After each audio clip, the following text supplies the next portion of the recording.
Mr. President. Senator from Ohio. Thank you, Mr. President. Good afternoon. My name is Jon Husted, and I have the distinct honor of serving the great state of Ohio as one of its United States senators. Over the past 25 years, I have been blessed to serve the people of Ohio as a state representative, Speaker of the House, Secretary of State, and most recently as Lieutenant Governor. I am constantly reminded of the sacrifices generations of Americans and Ohioans have made in the hope that they will leave their country in a better place than they found it. And it is this pattern of sacrifice that I've also witnessed throughout my life growing up in the Midwest. So, Mr. President, I'd like to take a moment to reflect on the sacrifices others have made that have led to this moment in time and our responsibility as Americans to our children and to our country. So let me start at the beginning, at least for me. I was born in 1967, which was part of one of the most turbulent decades in American history. My start in life reflected those turbulent times. My birth mother lost her husband in Vietnam, in the Vietnam War, and she found herself with multiple children to care for without anyone to share that responsibility. Then she learned that there was another baby on the way, and that baby was me. While I can never truly know how the circumstances affected her and why she made the choice that she did, I'd like to believe that out of a loving heart and full of courage and selflessness, that she gave me a chance to be adopted. My birth certificate reports that I was born in Michigan, but let me reassure you, I was made in Ohio. You see, during the fall of 1967, after 2 months in a foster home, I was blessed to become the first child of two humble, hardworking people from Northwest Ohio, Jim and Judy Husted. Even then, amid the protests and the upheaval happening across the nation, my parents were full of hope and optimism as they welcomed a new son into their home. They have always embodied the American tradition that each generation works and sacrifices today so that the next generation can climb higher mountains tomorrow. That's the example my parents set as I grew up on County Road J near Montpelier, Ohio. Life was not easy for them. Like many families from small towns in the industrial Midwest, we weathered factory closures. Several of my own family members lost their jobs when the machine tool factory they worked at shut down. But they'd faced hard times before. Tough times make you tough and resilient enough to uproot your family, start over, and keep sacrificing for your family's well-being. And that's what they all did. My parents worked hard and never wasted a penny. They routinely made choices that made their lives harder so that they could make my life and my brother and sister's life a little easier. What I saw growing up in rural Ohio was simple but powerful, and it characterized communities across this country too. People worked long hours, forfeiting comfort and leisure so that their families, and especially their children, could enjoy more security and prosperity than they had. These diligent men and women may not have called their daily responsibilities on the factory floors or in the fields the American dream, but that's what it was. That's what they were striving to achieve. I believe this love for family and nation, this aspirational hope that we have, has driven Americans generations to risk their lives and livelihoods so that we could create the freest, most prosperous country in the world. The early settlers didn't sail across the Atlantic's high seas for fun and adventure. They came to build a legacy of opportunity and liberty that their homeland had denied them. But nothing guaranteed their future. They earned it through courage, toil, and sacrifice. Mr. President, I know this. The noise of the 24-hour news cycle that makes it easy to lose perspective when you're here in Washington. I know it does. But if you step into the Capitol Rotunda and you look up at the storied paintings all around that dome, you'll be reminded of an enduring pattern. Americans built this nation through personal sacrifice, often at a steep human cost. In 1620, the settlers at Plymouth faced hunger, disease, and death as they launched into a new world where they hoped to establish religious freedom. In 1776, their descendants picked up that torch by risking everything to break free of a monarchy. When the founders signed the Declaration of Independence, they indeed pledged their lives, their fortunes, their sacred honor, a wager not just for themselves, but on behalf of their children and future generations. At Valley Forge, liberty nearly froze to death, but those who endured did so to form a more perfect union. They fought not just for freedom, but for justice and peace and the blessings of liberty, for their posterity. That's us. In 1861, Americans turned on one another so they could preserve the nation and abolish slavery. They paid with blood. Then they returned to their fields and their towns and sought to rebuild a more cohesive nation, one capable of innovation, lasting growth, and a new hope. By the early 1900s, Americans led a second revolution, the Industrial Revolution, in a free nation, an economy. Workers and entrepreneurs built new industries, fought for fairer working conditions, and laid the foundations for prosperity that we enjoy today. Immigrants came through Ellis and Angel Islands with hope in their hearts and the willingness to work hard, and America embraced them. In World War II, young men crossed oceans to fight tyranny. Women stepped onto factory floors to build the arsenal of victory. And when it was all over, they followed their forefathers' faithfulness by coming home and building schools, churches, and businesses. In other words, Mr. President, a future. The greatest generation carried that burden for their children and for ours. The men and women who fought and endured daily hardships during the Second World War, understood what I worry many Americans nearly have forgotten, which is the heavier the load you choose to carry, the higher you can hold your head. And doing what's noble builds confidence. I believe that's true of people and of nations. For nearly 2 centuries, Americans weren't focused on indulgence, but on inheritance. To be clear, I'm not talking about the kind of inheritance measured in dollars, but instead the kind measured in duty, making tomorrow better than today. But Mr. President, you may be tempted to correct me here. Why would I only credit us with 2 centuries of discipline when, after all, we turn 250 years old next year? Let me take a moment to explain. This American ethos endured for most of our history, but I believe something shifted in our culture around the time I was born. Our society began to leverage the security that earlier Americans won for tomorrow in order to avoid the challenges of the day. Courageous people don't do that. Even a few years before I was born, I believe President Kennedy had already begun to detect the shift. In his inaugural address, he implored Americans to do one thing: ask not what your country can do for you, ask what you can do for your country. A nation that once rallied around sacrifice, in war, in rebuilding, in laying foundations for the future, gave way to a new cultural mood. Over time, we stopped asking, what can we build and leave for the ones we love? And we began to ask, what can we claim for ourselves?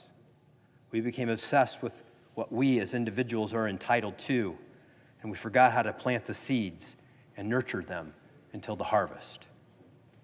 The sense of shared responsibility that had defined generations was eroding. Our growing reliance on promises we felt others owed to us meant that we earned less and expected more. We initially built a safety net to protect people in need and our most vulnerable citizens, which is a noble idea and one that I support. But over time, that safety net stretched wider and wider until nearly everybody was lying in it. As the cost of our promises ballooned, we lacked the will to either pay for them or the courage to pare them back. So what did we do instead, Mr. President? We did what previous generations refused to do. We passed the buck by handing the bill off to our children. Instead of sacrificing for the next generation, we passed the burden on to them. It was a convenient deception. Congress created more programs that it wouldn't pay for. Public officials made promises they couldn't keep, and they convinced their constituents that Americans who come of age after us would take care of tomorrow all by themselves. We also fought wars and engaged in foreign interventions without paying for them. It all adds up. And while our national debt kept rising, I'm not just talking about in dollars, America kept experiencing a real character deficit. We weren't just spending money. We were squandering trust, legacy, and time at the expense of the boys and girls who were too young to even vote or recognize a better path than the one we had chosen for them. We soothed ourselves by claiming that we were being compassionate, but we passed on the consequences of our choices to those not yet born. This is not compassion, it's generational theft. In 1967, when I was born, the national debt stood at $330 billion. Today, it's $36 trillion, more than 100 times greater, even after adjusting for inflation. In 2024 alone, we ran a $1.8 trillion deficit. And a baby born in America today inherits $106,000 as their share of the national debt on day one. So what happened to American ingenuity, resolve, and discipline? What happened to it? How did a nation, once defined by sacrifice for our kids, to become, what happened to a nation that once was defined by sacrifice? Think about that. For our kids to become one that was willing to pilfer their piggy banks. We have some urgent challenges, Mr. President. 21st century Americans are not being asked to storm Normandy's beaches or endure winters at Valley Forge. The task upon us may seem less heroic right now, but it remains both daunting and deeply patriotic. What is that task? To simply stop spending more than we're willing to pay for today. The question isn't just how did America's financial and cultural debt get so deep? It's how can we claw our way out of this financial and cultural hole? The answer comes down to identifying what we value and what we believe is worth the sacrifice. For me, that's my family and my country. I love them both, and I know many of you share those same sentiments. I believe that we only sacrifice for the things we love. I want to repeat that. I believe we only sacrifice for the things we love. That's why it's crucial and consequential that we remind ourselves and instruct our children to love this country, reminding ourselves that this pattern and promise of American liberty forged a noble, innovative nation that is worth loving and worth fighting for. Because why would anyone sacrifice for a nation they don't love or for neighbors they don't feel a patriotic affection for? America has been self-aware from the beginning. We never thought we were perfect. But every generation is supposed to put in the sweat and tears to form a more perfect union. We were the first nation rooted in the confidence that our rights come not from kings or governments, but from God.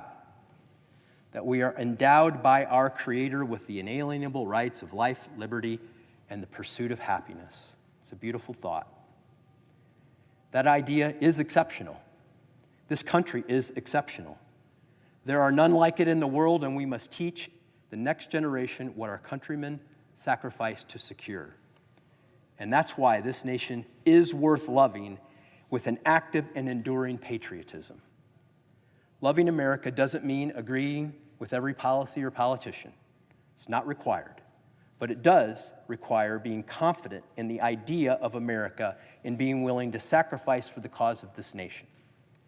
Not in the abstract, but in real ways, by being good stewards of what was handed down to us and honoring those who came before us by adopting their discipline and by becoming the kind of neighbors who are willing to work a little harder, take a little less, give a little more to preserve what has made this country great. Mr. President, I stand here today as the beneficiary of those who sacrificed for me and for all of us. I was blessed to be adopted into a loving home where they taught me that faith, family, freedom, and hard work are the most reliable antidotes for poverty and despair the world has ever known. We are still a nation where a newborn can begin life in a foster home in Detroit, grow up in the rural Midwest, and have the honor of serving as a United States Senator. As Americans, no matter our background, whether we come from abundance or struggle, we have all inherited the gift of freedom, passed down from earlier Americans. We stand on their shoulders. Let's not force the next generation to remember us as the ones who broke the 2 centuries-long chain of self-sacrifice, but rather as the ones who reforged it.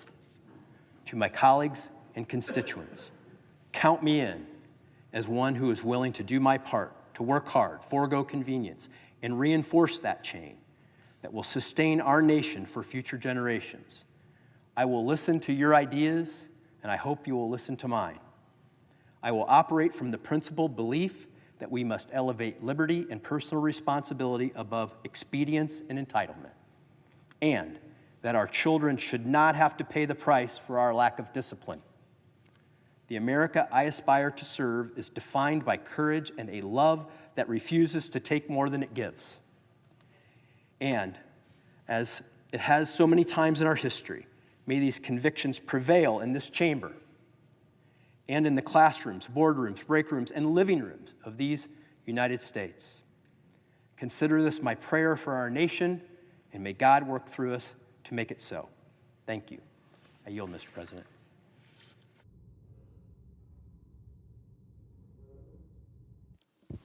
Senator from Ohio. So I had the opportunity to meet Senator Husted when he was State Representative Husted about 15, maybe 20 years ago. I don't want to age myself. And I was down in Columbus meeting a few state reps down there, and I see this guy and go, man, who's that young guy who sounds really, really smart? Walked up to him, introduced myself, and it was Jon Husted. And in that period of time, what I've seen is a great person. He's not just a great public servant. This is somebody who could have spent his entire adult life making a lot of money. He's a very smart and gifted person. Instead, he's dedicated his entire time to actually make this country better. And the reason for that you just heard today. He's somebody who's a deep person of faith, who's a great father, a great husband, and honestly, a great friend. So look, don't take my word for it. What I'd ask is unanimous consent to enter the following statements from support from fellow Ohioans into the record. Without objection. So the senator does not know that I did this, so I think you owe it to hear. So here's just a sampling of what the people in Ohio said based on a simple request. Tell me what you think of Senator Husted. So let me start with the first one. Jon has excelled in every public office he has held, as a legislator, Speaker of the House, Secretary of State, and Lieutenant Governor. I worked with Jon on a daily basis for the 6 years he served as Lieutenant Governor. No one understands Ohio better than Jon. His work on economic development as Lieutenant Governor will have a lasting impact for generations. He has had a great career in public service. However, I am convinced that his service as a United States Senator will be the most important and most impactful for Ohio and for our country. His knowledge of Ohio and his ability to work with others will make him a great United States Senator. Signed, Ohio Governor and former United States Senator Mike DeWine. Second one, Senator Husted embodies everything Ohioans are about: family, hard work, love of country, and service. Ohio is better because of his years of service. Alex Trantofilu, Chairman of the Ohio Republican Party. Next one. Jon was a speaker when I started in the House in 2007. I watched and learned from him, and today I use that knowledge every day in the Ohio legislature. 18 years, pretty impressive. He's a great leader and a great United States Senator. Current Ohio Speaker of the House, Matt Huffman. Next one. From his beginnings in rural Williams County to his leadership in the legislative and executive branch of our state government, Jon Husted made Ohio a better state at every stop. I have no doubt he will do the same for our entire country in the United States Senate. That's from Ohio Senate President Rob McCulley. Next one. Senator Husted is passionate about his faith, his family, his state, and his country. It has been a pleasure watching him grow throughout the years, and without question, he will serve his Senate family with great pride and integrity. That is from current Lieutenant Governor and former The Ohio State football head coach, Jim Tressel. And the last one, during his service at the state level, Jon saw firsthand in great detail the many problems at the federal level, problems that he was powerless as a state officer to solve. He brings that detailed knowledge and his passion for the right thing to do to the United States Senate, and the country will be better for it. Signed, Attorney General of Ohio, Dave Yost. And I'll end with this, Mr. President. Look at what he's already accomplished. I can say a little bit falls here in this chamber.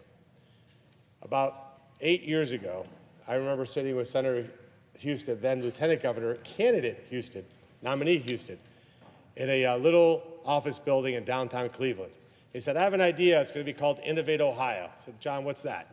We're going to put together the leaders of the Ohio innovation ecosystem and make Ohio the most attractive state where you can build and grow a company.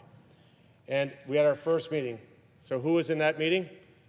Now Senator Jon Husted, now Senator me, Bernie Moreno, soon-to-be Governor Vivek Ramaswamy, and our third Ohio honorary senator, Vice President J.D. Vance, all hand-selected by Senator Husted to participate 8 years ago in Innovation Task Force. So on nights when we go through vote-a-ramas and we're here for 24, 30 hours, it is you who I have to blame, Senator Husted, for encouraging me to seek public service. But look, I came to D.C. not knowing what to expect, and having somebody who I consider a friend, somebody who I know we can talk about anything and hash things out, has made this job very, very rewarding. Thank you for your service to Ohio. I look forward to serving with you here in the United States Senate. With that, I yield, Mr. President.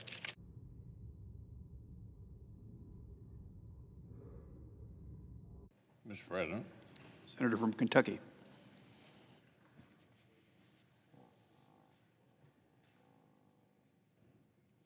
When Iran's proxies launched a full-scale war on Israel October 7th, 2023, President Biden pledged an unwavering commitment to Israel's security. That was the right message in the moment, but as I warned publicly at the time, Israel needed more than just rhetorical solidarity. Like Ukraine, Israel needed precious time, space to maneuver, and material support to defeat a shared enemy. And yet, as in Ukraine, America's commitment has indeed wavered. Our support has not been ironclad. Instead, under the previous administration, American support was delayed, restricted, and paired with attempts to micromanage Israel's operations and even interfere with Israeli politics.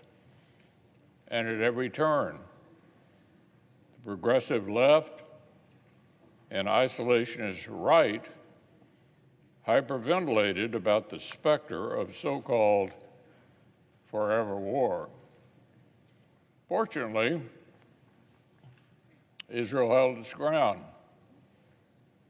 Israelis certainly weren't enthused about a ground war in Gaza. Their leaders knew that war would be difficult, but they knew it was unavoidable so long as Hamas terrorists still refused to release the hostages. They also knew lasting security meant changing Iran's calculus, not just responding to attacks from proxies. So Israel decided to turn Iran's terrorist assets into liabilities. Despite the pearl clutching here in Washington, our allies simultaneously decapitated Hezbollah and crippled Hamas. Their bold operations created a new opportunity for Lebanon to claw back its sovereignty from a terrorist state within a state. Meanwhile, the collapse of the brutal Assad regime in Syria brought down a Russian vassal in Iran's favorite corridor of weapons and terrorist finance. These are the circumstances President Trump inherited. What to do with them has been the subject of quite some debate. Some of his advisors and supporters came with Obama-Biden era talking points, ready to urge him to continue his predecessor's policy of constraining Israel.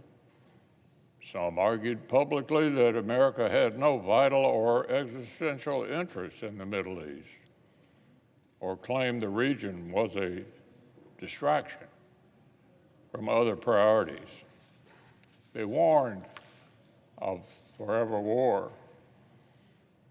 Some seemed to push for nuclear negotiations with parameters eerily similar to the nuclear deal the president withdrew from his first term.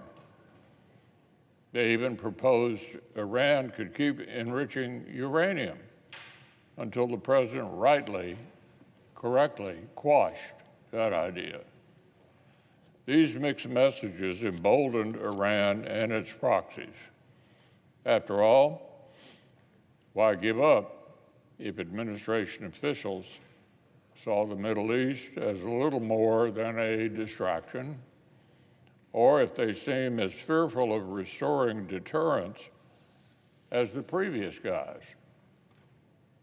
So Hamas kept holding the hostages. The Houthis kept targeting Israel and Red Sea commerce. And the Islamic Republic kept marching toward a nuclear weapon. And in response, Israel took the next logical step to restore deterrence. Once again, innovative and decisive strikes destroyed Iran's air defenses and imposed immediate costs on Tehran. And leaders across Israel's politics stood united behind the daring operations. But here in America, the same restrainers, anti-Israel progressives, and self-proclaimed realists warned again of regional conflagration if the president intervened alongside or even supported Israel's strikes.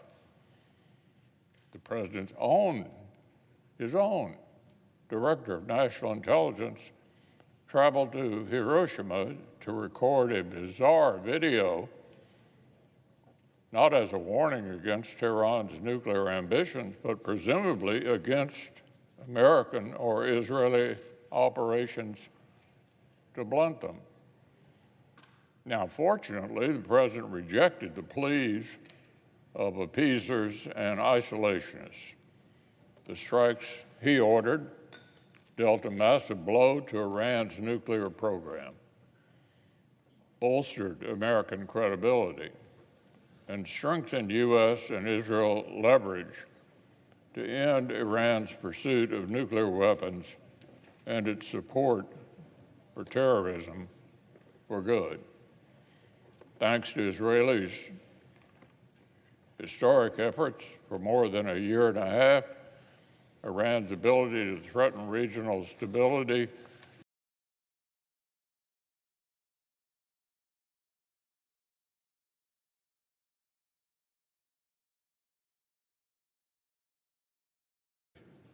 for America, Israel, and our Arab partners to reset regional dynamics on such favorable terms.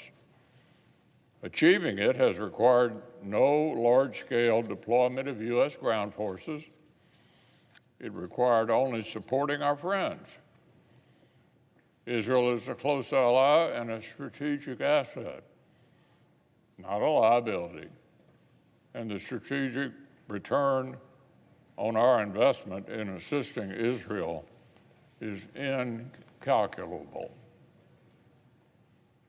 Standing with our Israeli friends offers a powerful lesson about American leadership, the value of alliances and partnerships, and the real nature of peace through strength. And this lesson extends far, far beyond the Middle East. If America refuses to apply it elsewhere, like Ukraine, we do so at grave risk to our own interests. But that's exactly what some in Washington seem to be doing. Congress recently learned that a senior DOD official conducted a review of DOD's security assistance efforts and, listen to this, concluded that the Ukraine Security Assistance Initiative, among other programs, was wasteful.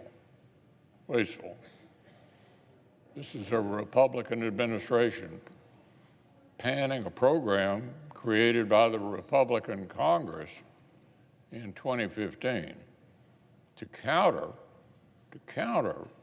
President Obama's toothless response to Russia's initial invasion of Ukraine. I'd like to see the analysis behind the administration's decision to zero out USAI in its fiscal 26 request. I'd like to hear them try to explain away the massive return on investment of America's security assistance to Ukraine and the previous lessons we've learned from our Ukrainian partners. Secretary of the Army has rightly called Ukraine, listen to this, the Silicon Valley of warfare. Do his colleagues at the Pentagon think this assessment is wrong, or do they just not think access to cutting-edge modern combat is valuable? Well, here's the truth.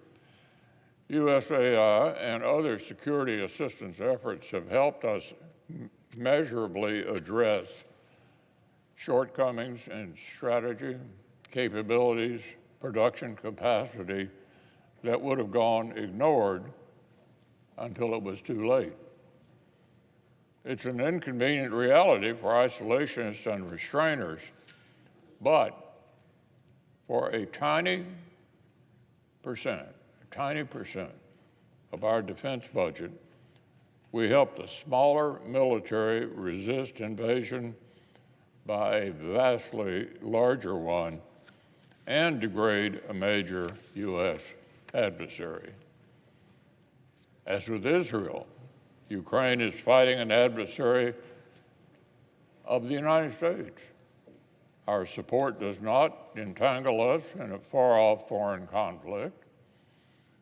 For Russia, Iran, China, and North Korea, America is the main enemy, the great Satan. If these adversaries beat our friends, the threat to America becomes 1,000 times greater.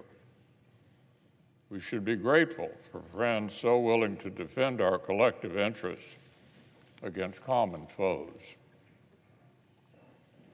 Partnership with Ukraine is teaching us what modern warfare could mean for U.S. forces when they do face direct conflict. It has tested our assumptions about munitions, inventories, expenditure rates, electronic warfare, and the duration of conflict.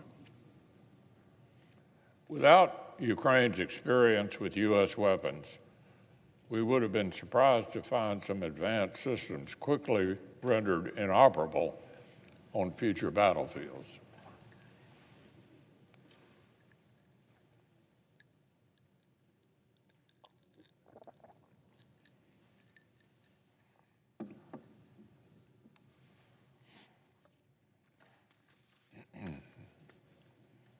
The money we invest in USAI on weapons for Ukraine expands our own production capacity in the process and will improve the quality of our own munitions. Supplemental appropriations on Ukraine and Israel in turn backfill our own stocks with brand new capabilities, not just 155 millimeter rounds, but air defenses and long-range fires with specific investment in solid rocket motors. These investments help us prepare for conflict in the Indo-Pacific. And production would be slower in the absence of our partnership with Ukraine.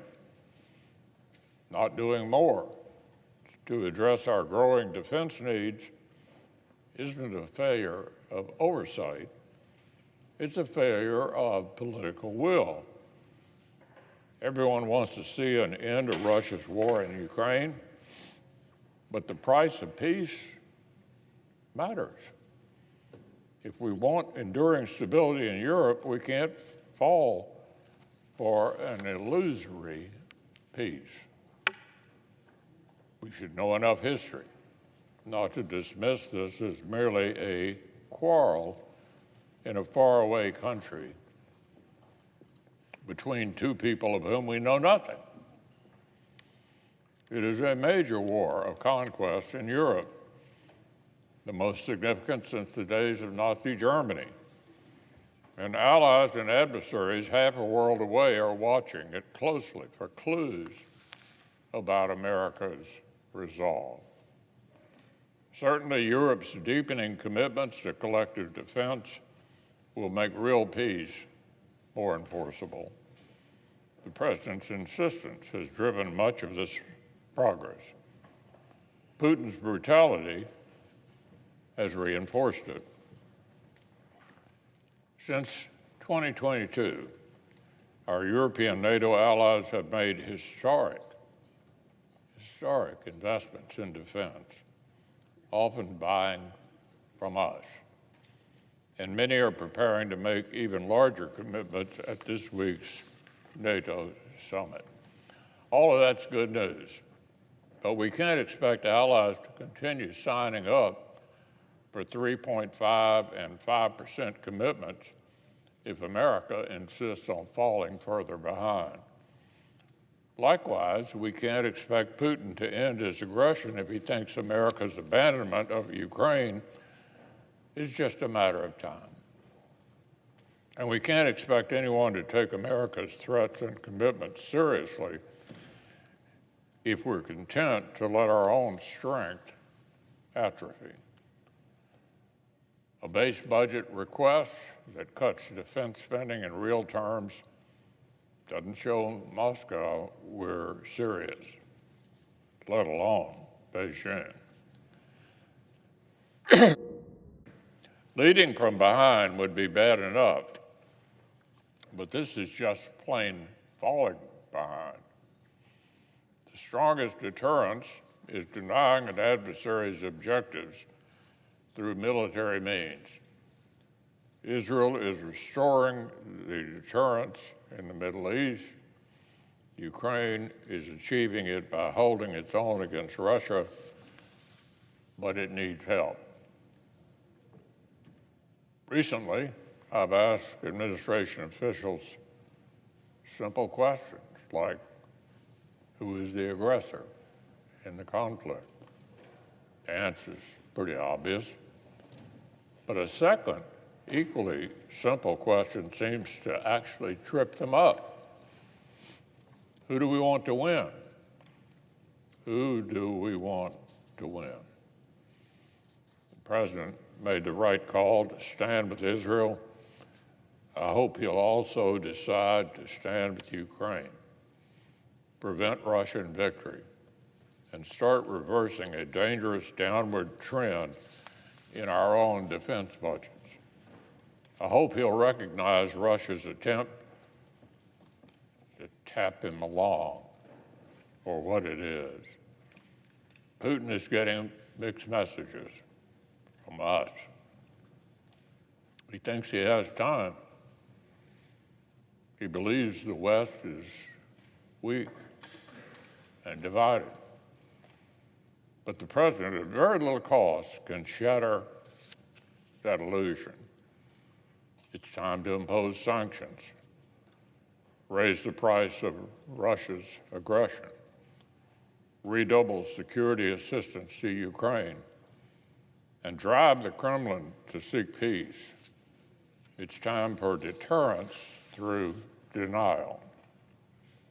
There's no surer path to a just and enduring peace. No better way to demonstrate that peace through strength actually means something. No clearer sign to allies and adversaries watching closely from the Western Hemisphere to the Indo-Pacific that America still has the will to lead.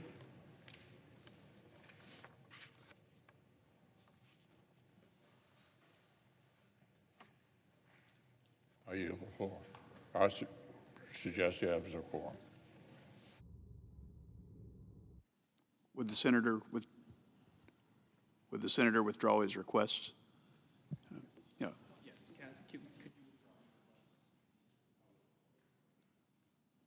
Without objection.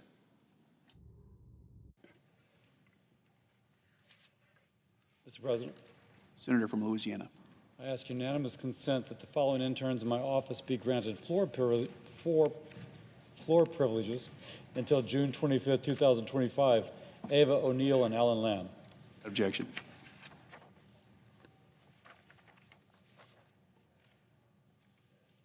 Mr. President, in every single state there are Americans relying upon the National Flood Insurance Program to protect their home. Wherever it's shaded, and is shaded in every state, there are people who are making claims on the National Flood Insurance Program. And Congress has the responsibility to serve all Americans, regardless of age, income, or zip code. Since President Biden's implementation of Risk Rating 2.0, seniors and low and middle-income homeowners have been left behind. Earlier this month, I led 8 of my Republican colleagues urging FEMA to end the Biden-era Risk Rating 2.0. I want to work with the president to fix the mess the Biden administration had created. And now I want to share with my colleagues the same case we made in that letter for why action is needed now. Every year on June 1st, the phrase hoping for the best, preparing for the worst comes to mind. For the folks in Louisiana, it's a way of life. A hurricane season begins. With a higher Gulf temperature than usual, meteorologists predict 13 to 19 named storms, 6 to 10 hurricanes, and 3 to 5 major hurricanes hitting the U.S. before the year's end. That's somewhere in the U.S., not just the Gulf Coast. I will note that the meteorologists always predict a lot. It's easier to be wrong predicting a lot than to be wrong predicting very few. But nonetheless, we should hope for the best and prepare for the worst. In my state, if there's such a warning, folks know what to do. They put in some non-perishable food items. They get the prescriptions renewed. They take care of their windows. They check on their neighbors. and they will also be bracing themselves financially. Folks in my state are still trying to get back on their feet after 4 years of financial distress under the Biden administration. Add the cost of recovery if there's a severe weather event, and many families just cannot afford it. That's why we have the National Flood Insurance Program, a safety net program for millions across the country, including those in my state, for the last 50 years. Because of the National Flood Insurance Program, a retired couple in Livingston Parish who just paid off their mortgage sleeps better knowing that they are covered the next time or if they ever flood. The single working woman in Cameron Parish rests assured knowing that there is help available when it becomes time to replace the siding and roof tiles, which may have been torn loose by torrential winds. But this program, the peace of mind for those who rely upon it, is being threatened. Since FEMA, under the Biden administration, implemented Risk Rating 2.0, premiums skyrocketed, making desperately needed protection unaffordable for millions. Over 80% of NFIP policyholders in Louisiana saw a spike in their premiums after its implementation in 2021. The protection that millions desperately need has become unaffordable. Now, when I say unaffordable, I'm not talking about a $100 or $200 increase, although that might be too much for some families. We're talking about an almost $2,000 increase for a homeowner in Wagaman, Louisiana, about a $4,500 increase for a homeowner in Gibson. And so this is where they started on the white, and this is where they went to on the red.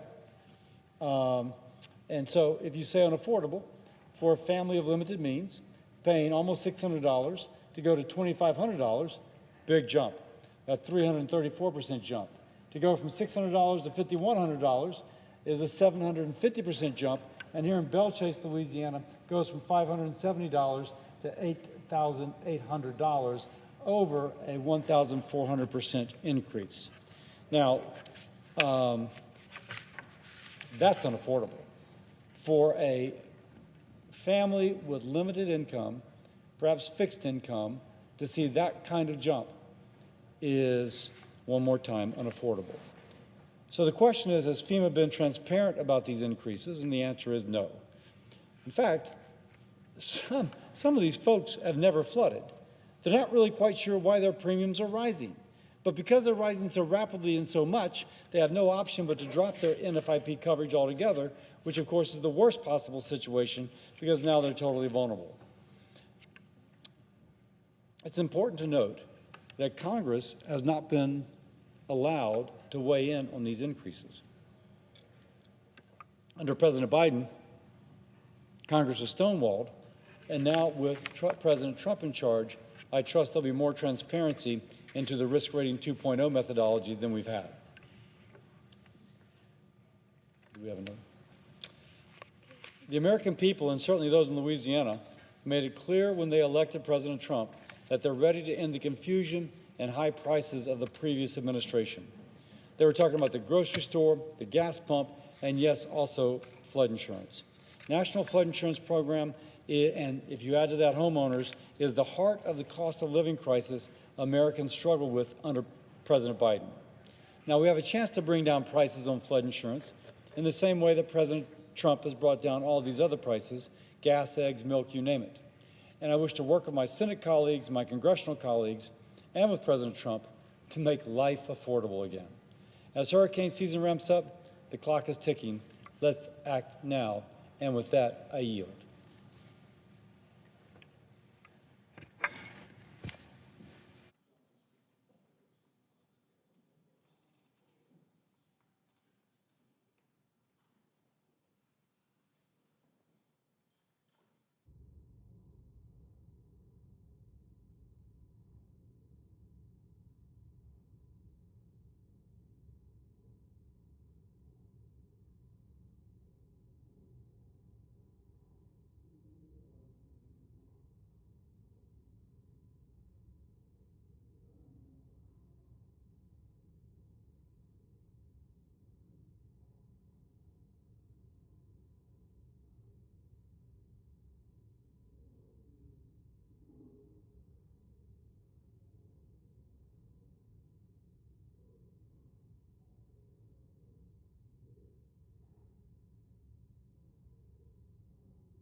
Mr. President. Majority Whip. Thank you, Mr. President. Mr. President, I come to the floor today because for the last few years, I think we can best describe the time in America as a time of record high prices and wide open borders. Prices soared by over 20%, which was a 40-year high. 10 million illegal immigrants flooded across our nation's borders. American families struggled and communities were unsafe. So in November this past year, the American people said, enough. They rejected the chaos and the extremism of the Democrat Party and the Democrat leadership, and they chose Republicans in order to get the country back on track. So the bill that we are voting on this week is the Republican plan, a plan for a safer and more prosperous America. It's a plan to cut taxes, lower prices, secure the border, and of course, to strengthen our nation. It is the blueprint to renew, to rebuild, and to restore our nation. Here's how. First, our bill stops a $4 trillion tax increase. Now, that would be the biggest tax increase in the history of the country. Every Senate Democrat has vowed to stop the bill. That's because the Democrats are the party of record high taxes. They want people's taxes to go up to a tune of $4 trillion. If the Democrats have their way, every working family in America will pay more in taxes.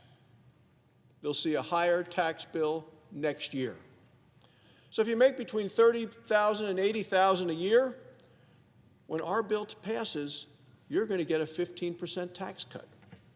We cut taxes on overtime, on Social Security, and on tips. If you're a waiter, a police officer, a nurse, you're going to keep more of what you earn. If you're on Social Security, you will see more money at the end of each month through a larger deduction. Now, this is real relief for the American people who have been suffering through 4 years of record high prices. Additionally, and as a doctor, I think this is critically important, our bill strengthens Medicaid. Medicaid exists for the vulnerable, for children, for pregnant women, for the disabled. That's who it was set up and established for. But right now, Medicaid is failing them. And the problem, of course, is the waste and the fraud and the abuse and the corruption that has been allowed to get into that system as a result of the last 4 years of liberal leadership in Washington. Experts tell us that over the past number of years, over $1.1 trillion has been wasted on improper payments alone. And Washington was happy to shovel the money out of this city to big states and big cities. States such as California, money meant for the vulnerable was siphoned off. It was diverted for free health care for illegal immigrants. Well, our bill stops all of that. We also believe and add the fact that there needs to be work requirements. Work requirements for able-bodied, working-age people. If people can work, they should work. That's how you move people from poverty to a paycheck. Additionally, our bill secures the borders and deports illegal immigrants. The border has been wide open for the last 4 years. Over 10 million illegal immigrants have come into the country. We've seen the numbers, you've seen the videos, the crime, the chaos allowed by the previous administration. And we've seen how quickly things can change with real leadership in the White House. It's dramatic. It's the improvement that the American people have wanted. Our bill invests $160 billion in public safety, hiring 10,000 new immigration and customs agents, hiring 3,000 new Border Patrol agents, finishing the wall, giving our officers a well-deserved bonus for keeping our communities safe. Additionally, the bill we have unleashes American energy. Under Joe Biden, energy prices rose 31% in 4 years. Well, we fix that by producing more energy right here at home in America. We open up energy production onshore, offshore, and in Alaska. That means affordable gas prices, lower energy bills, good-paying American jobs. It powers innovation here at home. America is an energy superpower, and once again, we're going to act like it. Additionally, our bill restores American strength. For 4 years under Joe Biden, the world saw American weakness. This bill, as well as our actions last weekend, send a clear message. America is strong again. We invest $150 billion in our military, we build 13 new warships, and we boost shipbuilding capacities. Remember, strength deters. Weakness invites aggression. A ready America is a safe and strong America. Well, that's what Americans want. It's what they need, and it's what Americans voted for in November. Lower taxes, safer communities, secure borders, strong economy, leaders who put common sense ahead of chaos. And that's exactly what this bill delivers. This bill keeps the promises that we made to the American people. Well, a vote against the bill, and that's what the Democrats are coming to the floor, and they're promising that they're going to beat this thing. That would saddle hardworking Americans with the largest tax increase ever, with open borders, with a weaker economy, a weaker country. And that's what they come to the floor and say they are fighting for. I ask the American people, whose side do you stand on? What is it that you want for your future and your country? Because we know what works. In the 1980s, President Ronald Reagan tamed inflation, cut taxes, and stood strong. It was morning in America. And then in the 90s, in a bipartisan effort, Republicans worked with President Bill Clinton to reform welfare. Millions moved from poverty to a paycheck. We need to do that again. In 2017, we cut taxes, we rolled back red tape, we unleashed American energy, and it created the best economy in my lifetime. Middle-class incomes rose by nearly $6,000 across the board, and energy was much more affordable. We did it before. With this bill, we will do it again. So today, Senate Republicans stand united, united to deliver lower prices, higher wages, and more jobs here at home. This bill that we will vote on this week opens the next chapter in our great American comeback story. Mr. President, Republicans are ready to get America back on track. Thank you, Mr. President. I yield the floor. Suggest the absence of a quorum. Clerk will call the roll. Ms. Alsobrooks. It's okay.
Mr. President.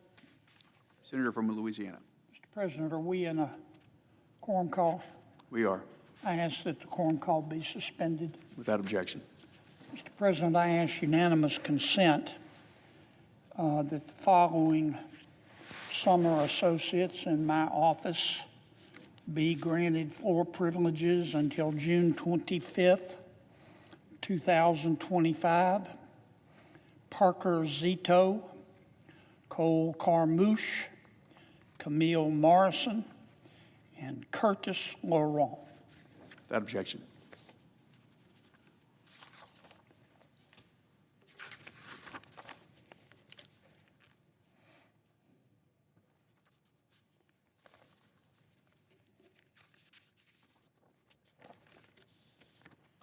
Mr. President, where is Russia? Where is President Putin? I ask that question in light of what's been happening over the past week in Iran. Where's Russia? Where's President Putin? You couldn't find either one of them with a search party. Dog the Bounty Hunter all of a sudden couldn't find President Putin. All of a sudden, even Google can't find Russia. I thought Iran and Russia were peeps. I thought they were best friends. I mean, for decades, Iran and Russia have had a partnership where they have attacked everyone in the freedom-loving West. They're best buds. Now, I know Iran has a relationship with China, but that's more transactional. China just likes to buy Iran's cheap oil. With Russia and Iran, it was supposed to be a deeper, more meaningful relationship. And this isn't something new. It's been a partnership for decades. I remember when Putin invaded Ukraine, one of the first allies he turned to was Iran. And Iran sent Russia ammunition. And Iran sent Russia artillery shells. And Iran sent Russia drones. And Iran has sent Russia drones and ammunition and artillery shells every single day of the war. So where's Russia? I mean, it hadn't been a good week for Iran. Where's Russia? On Monday of this week, Iran's top diplomat met with President Putin and asked for help. You know what President Putin said he would provide? Nothing. Zero. Zilch. Nada. Some kind of friend. And you know, it's not the first time that we've seen President Putin's true colors. It's happened before. You would think that Iran would learn. The month after Iran, through Hamas, attacked Israel, back in October of 2023, Iran immediately asked Moscow to supply Iran with, because Iran knew what was coming, and so did Hamas. They knew retribution was coming from Israel. Iran asked Moscow for jet fighters, for attack helicopters, air defense systems, and training jets. And Iran was sure that their buddy Putin would be there. Putin sent him a few jets and said, go away, don't bother me. And then, not long ago, when Israel took out the better part of Iran's air defense system, its Golden Dome, wasn't exactly golden, it was more like tin, but the Israelis took it out. Iran asked Russia, said, look, we have to rearm. We're naked and alone here. We need more air defense missiles to shoot down the Israeli planes. President Putin said, go away. Don't bother me. What a friend. President Putin has done it to other countries. Russia has had alliances not just with Iran through the years. I'll give you a couple of examples. Armenia. Armenia and Russia were best buds. 2 peas in a pod. But when Armenia got in a war with Azerbaijan, let me say that again. Azerbaijan, once again, you couldn't find Russia with a search party. Iran and Russia worked together to prop up al-Assad in Syria. Remember that?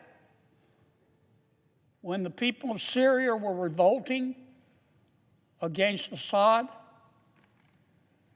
who had blood under his fingernails, you know who kept him afloat? Iran, yes, but especially Russia. And then Assad got in trouble. And that's when he really needed Russia. And he went to Mr. Putin and said, help me, help me. And Mr. Putin said, no, you're on your own. You can come to my country where they can't get to you, but that's it. Too bad. I don't need you anymore. I hope a lot's going on with respect to the Middle East right now, but I hope that the world notices what kind of friend Russia is. I hope other countries that Russia has alliances with and that Russia is assiduously courting to be a, quote, partnership, notices how Russia reacts.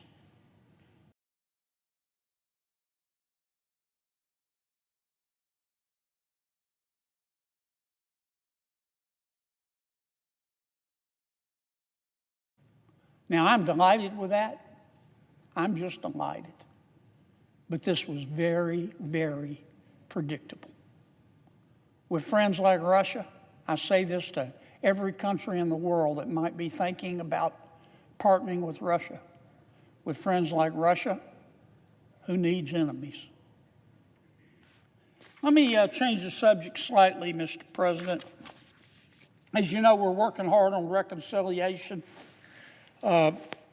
I suspect we're going to have a bill before us here in a few days. It's very important. It does a lot, and I know reasonable people have disagreed over it. But first and foremost, if we pass the bill, it will represent the largest tax increase in the history of our country.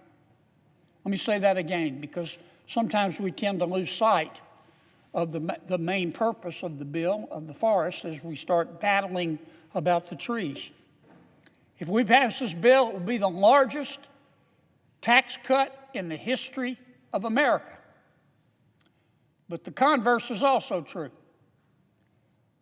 If we don't pass this bill, it will be the largest tax increase on the American people in the history of America.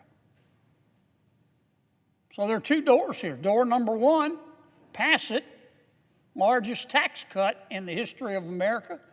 Door number two, don't pass it, largest tax increase, $4.3 trillion. That's how much taxes will go up on ordinary Americans, not just the rich. I know they're going to tell you that. It's just the rich. No, it's not. It's ordinary Americans. It's every American. We don't pass this bill, you raise taxes $4.3 trillion on 300 plus million Americans, and you watch this economy go down like a fat guy on a seesaw. We don't have a choice. But as we're discussing reconciliation, there's another issue that I don't want us to forget about. Put up that first chart for me. Reconciliation is about cutting and spending, but what we call rescission is about cutting. As you know, Mr. President, the United States Congress is responsible under our Constitution for passing a budget. And when we pass a budget and send it to the president, any president, the president can either veto it or sign it. What he can't do, or she can't do, is go through it and say, I like this, I want to keep it, I don't like that, I'm going to cut it. That's called a line item veto. President Clinton tried it, and the United States Supreme Court said, can't do it. So the president, once we pass a budget, has to swallow it whole or has to spit it out. But one of the tools that the president does have, the executive branch has, every president has, is the power of rescission.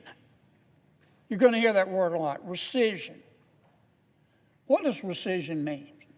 It just means the president looks at the budget and he says, you know I can't change it on my own unilaterally. But I, the president, can ask Congress to change it. I know you just passed this budget, but I think you made a mistake here. I think you shouldn't have spent this money. Or I think you spent too much money and we've got to cut back. So the president can send us what's called a rescission bill. And we've got to take it up. We don't have a choice. And in that rescission bill, the president says just what I just implied. I don't agree with this spending, and I want you, Congress, who put it in there, to take it out. We can't afford it, or it's wasteful spending, what I call spending porn. And we have to take up the president's request, and we can vote yes or we can vote no, but we cannot dodge it. And it only takes a majority vote to pass the president's request. The president has sent to us a rescission package. It's $9.4 billion, as you know, Mr. President. $9.4 billion. The president is asking us to remove spending that Congress appropriated for areas in foreign aid and for public broadcasting. I want to talk about the foreign aid part. We're going to have plenty of time to debate whether we ought to agree with the president. But I want the American people to understand the type of spending porn that President Trump is asking to take out of Congress's budget. The Honorable Jody Arrington, who is a congressman, damn good one too. He's chairman of the House Budget Committee. The congressman put together just a few items in the foreign aid spending provisions that the president's asking us to remove. This list is illustrative. It's not exhaustive. And I just wanted to point a couple of these programs out. Again, this is spending the president is asking us to revoke. You be the judge, folks. It's your money. American people can decide whether we ought to spend their money on this or take it out as the president has requested. 4, here's my chart, but I don't know if you can read it. In fact, it's the wrong chart, Henson. Put up the other one, mate. I'll just mention a couple of the programs. Congress appropriated $4 million for sedentary migrants in Colombia. The president wants us to take it out. Congress appropriated, and let me say, in many of these cases, we didn't appropriate the money for the specific things it was spent on. The bureaucrats did that. We might have sent the executive branch, let's say, $3 million for foreign aid, and the executive branch, the bureaucrats there decided, under President Biden, decided how the money would be spent. So I know Congress is not blameless, believe me, but we did not approve these specific items of expenditures. We approved the amounts and the general subject area, like foreign aid. The bureaucrats did the rest. The bureaucrats decided to spend $3 million for circumcision, vasectomies, and condoms in Zambia. You decide whether that's a priority. $3 million for sexual reproductive health in Venezuela. $2.5 million for teaching young children how to make environmentally friendly reproductive health decisions. I didn't know there was any such thing as an environmentally unfriendly reproductive health decision. $167,000 the bureaucracy has spent or is proposing to spend on free education and health care to migrants in Ecuador and Venezuela. $67,000 to provide insect powder to children in Madagascar. Mr. President, have you ever had insect powder? Don't answer that. I don't think I'm even supposed to be asking you under the Senate rules, but I haven't had it. In the area of LGBTQIA and gender programs, and again, you be the judge whether this is something we ought to be spending your money on when we've got $36 trillion of debt. LGBTQIA stands for lesbian, gay, bisexual, transgender, intersex, and asexual. The one I had to look up was intersex. Apparently, intersex is when someone identifies as both a man and a woman. The bureaucracy wants to spend $5.1 million to strengthen the, quote, resilience of lesbian, gay, bisexual, transgender, intersex, and queer global movements. The President has asked us to take it out. $833,000 for services for, quote, transgender people, sex workers and their clients, and sexual networks in Nepal. $643,000 for LGBTQIA programs in the Western Balkans. $567,000 for LGBTQI programs in Uganda. $33,000 for being LGBTI in the Caribbean. In the area of the climate, Mr. President, the bureaucrats want to spend, and President Trump wants us to take it out, $6 million appropriated for net zero cities in Mexico. $2.1 million for climate resilience in Southeast Asia, Latin America, and East Africa. $614,700 for climate adaptation, including growing coral reefs in the Caribbean. $500,000 to Rwanda to buy electric buses. Your money. $8,000 to promote vegan food in Zambia. In terms of electoral assistance, the bureaucracy has some ideas about how we ought to spend the money appropriated to the executive branch to help people in their elections. The bureaucracy wants to spend $1 million on voter ID programs in Haiti. If you know anything about Haiti, it's a mess. They're not about to have elections anytime soon. $889,000 for electoral reforms and voter education in Kenya. In the area of media, arts, and culture, the bureaucracy proposes to spend $6 million to support media organizations and civic life in Palestine, and $3 million for a rocky Sesame Street. This is just a taste, Mr. President.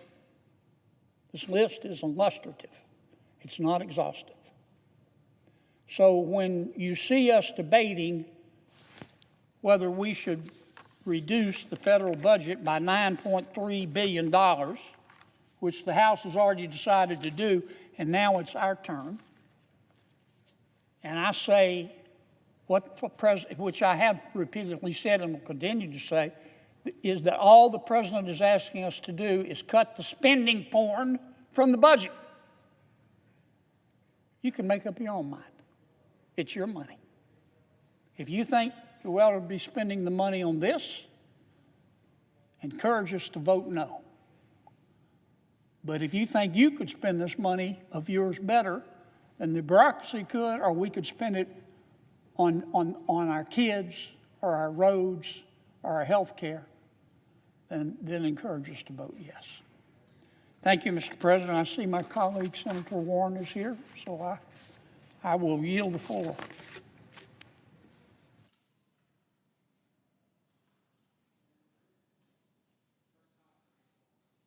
Mr. President. I recognize the senator from Massachusetts. Thank you, Mr. President. Bombing another country is an act of war. And last week, Donald Trump launched an attack that could spin the United States into another endless war in the Middle East. What followed from that decision can only be described as pure madness. Trump declared total victory. Iran threatened retaliation. Americans in the region were forced to shelter in place. Trump's own team then admitted no one knows where the nuclear materials are and what nuclear capacity Iran might still have. Trump called for regime change, and then last night, just for a moment, we hoped and believed there was a ceasefire, only for us to wake up to frantic posts on social media by the president begging both sides to stop shooting missiles and rockets at each other. Today, the deputy commander of Central Command could not describe what kind of contingency plans the Defense Department was making, or even whether they did or didn't have plans for the U.S. to put boots on the ground in this Middle East conflict. And the classified briefing scheduled for right now that we should be having so that all the senators can ask questions about what has happened and what is currently happening in Iran has just been scrapped by the Republicans for another 48 hours. There is no grand plan. There is no careful effort to develop a responsible U.S. foreign policy designed to keep us all safe. Once again, Donald Trump serves up chaos, dangerous chaos that threatens the long-term security of the American people. New reporting by CNN and the New York Times suggests Donald Trump's bombing of Iran failed to destroy its nuclear program. The media reports highlight that the strikes only set back Iran's nuclear program by a few months, while risking another war in the Middle East. Now, we all agree that Iran should not and cannot have a nuclear weapon. We are committed to that. But the only successful strategy for preventing Iran from developing a nuclear weapon is diplomacy, something that Donald Trump had been pursuing right up until Prime Minister Netanyahu began bombing Iran. That is what we need right now, for all sides to come to the table to build an agreement that is sturdy and that cements lasting peace in place. But Trump's reckless action, backed by many Republicans in Congress, makes it more likely that this crisis escalates into a deadly cycle of violence. Trump's reckless action puts American lives at risk. Trump's reckless action risks initiating another endless war that could last months or even decades as it did in Iraq and Afghanistan. We have the power to put a stop to this madness right now. Senator Kaine has introduced a war powers resolution to stop Donald Trump from turning these Iran bombings into another endless war in the Middle East. Americans don't need another war. Americans don't want another war. They need and want good jobs and lower prices, and that is exactly what we should be focused on. Now, when Donald Trump ran for president, he promised over and over and over that he would lower costs on day one. His words, on day one. And after he was elected, he was told that his policies would drive up costs.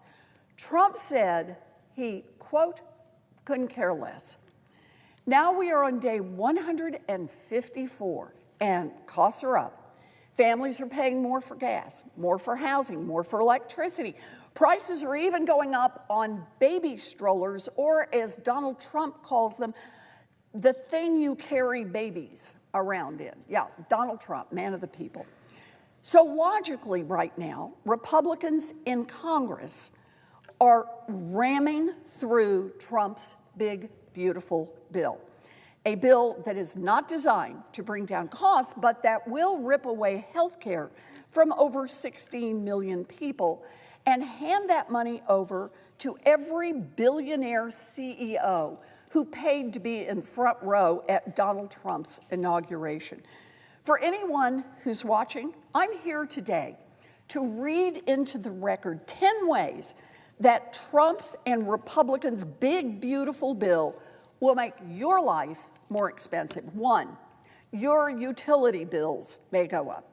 The Republicans' bill will get rid of investments that we've made in clean energy. Now, we need that energy, and the Republicans take our country backwards.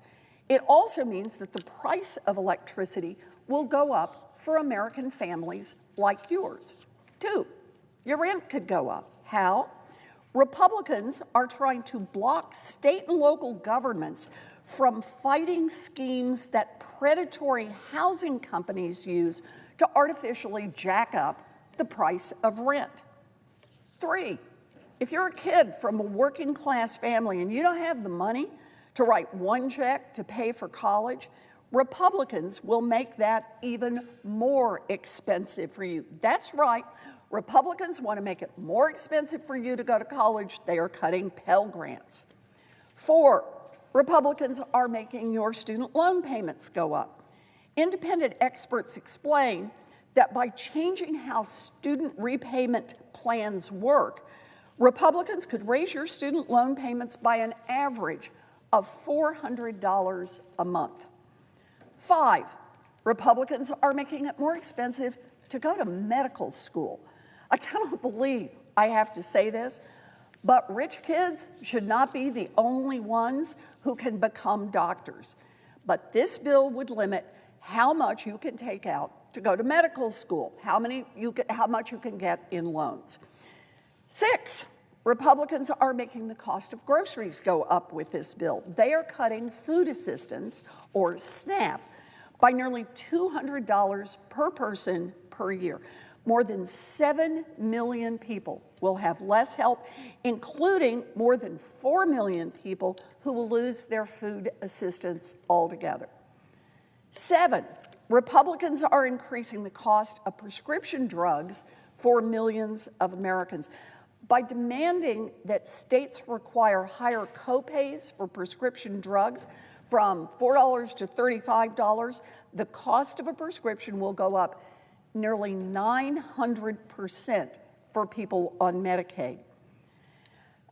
8, Republicans will send your Affordable Care Act premiums skyrocketing, pushing them up by thousands of dollars, and in some cases, tens of thousands of dollars every year.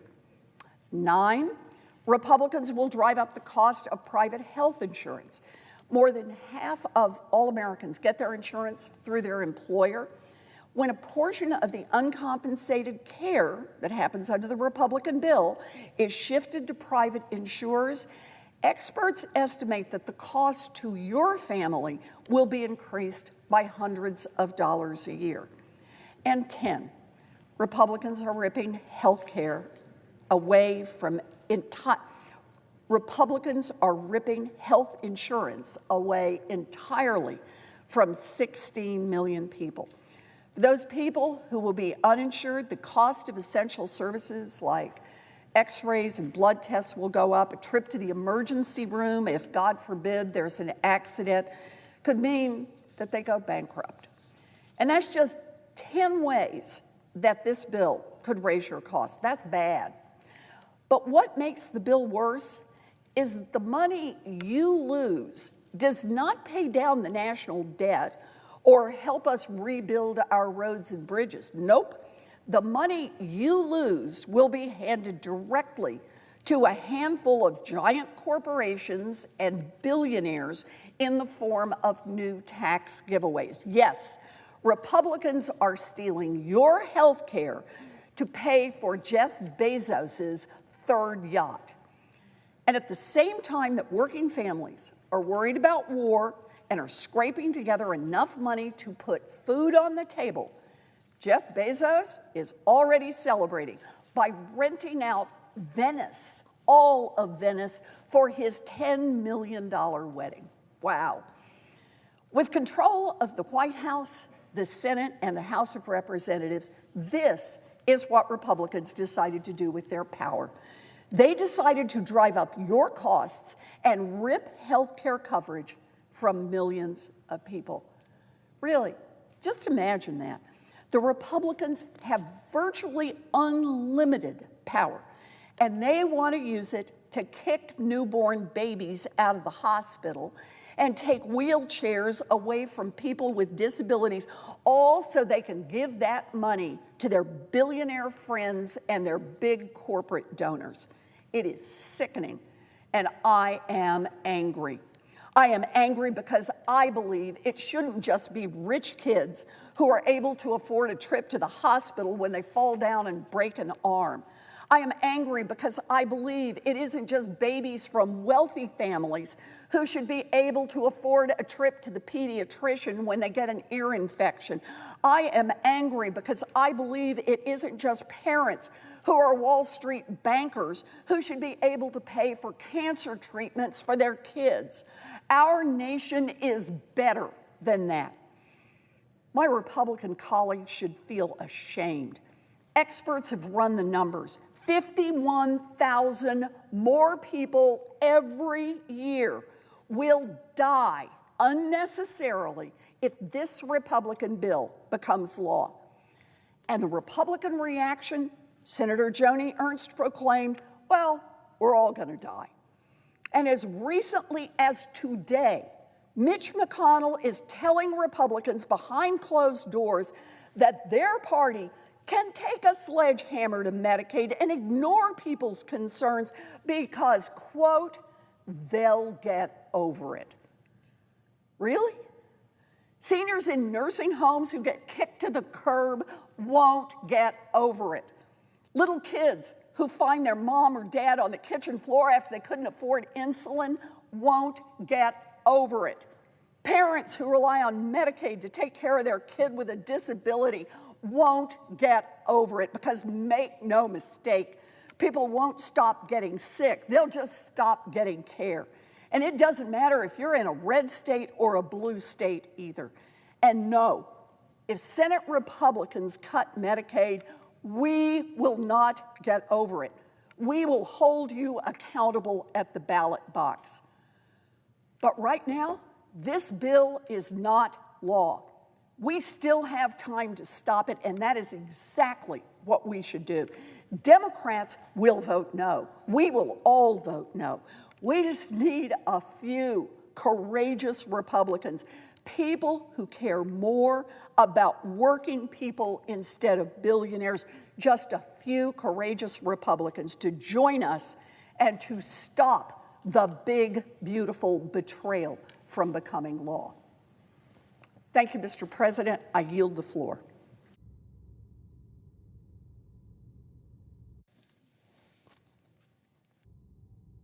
Mr. President. The leader, the Thank Democratic you. leader. I'd like to just briefly talk a little bit about the postponement of our hearing that was supposed to be occurring at this time. This last-minute postponement is outrageous, evasive, derelict. Senators deserve full transparency, and the administration has a legal obligation to inform Congress precisely about what is happening. What is the administration so afraid of? Why won't they engage with Congress on the critical details, the results of the recent strike, the scope and trajectory of this conflict, the administration's long-term strategy to prevent Iran from obtaining nuclear weapons, and, of course, the potential risks facing American citizens and our brave service members? Such obstruction undermines the very principles of accountability and oversight that guard our democracy. So, Mr. President, if the press reporting about the impact of last weekend's strikes in Iran is true, and I cannot confirm them, then that might be the reason why the administration postponed our classified briefing today at the very last minute and deprived senators of their right to know what's happening. So I ask again, what is the administration hiding? It's time for answers. I yield the floor and thank my colleague from Delaware for her courtesy.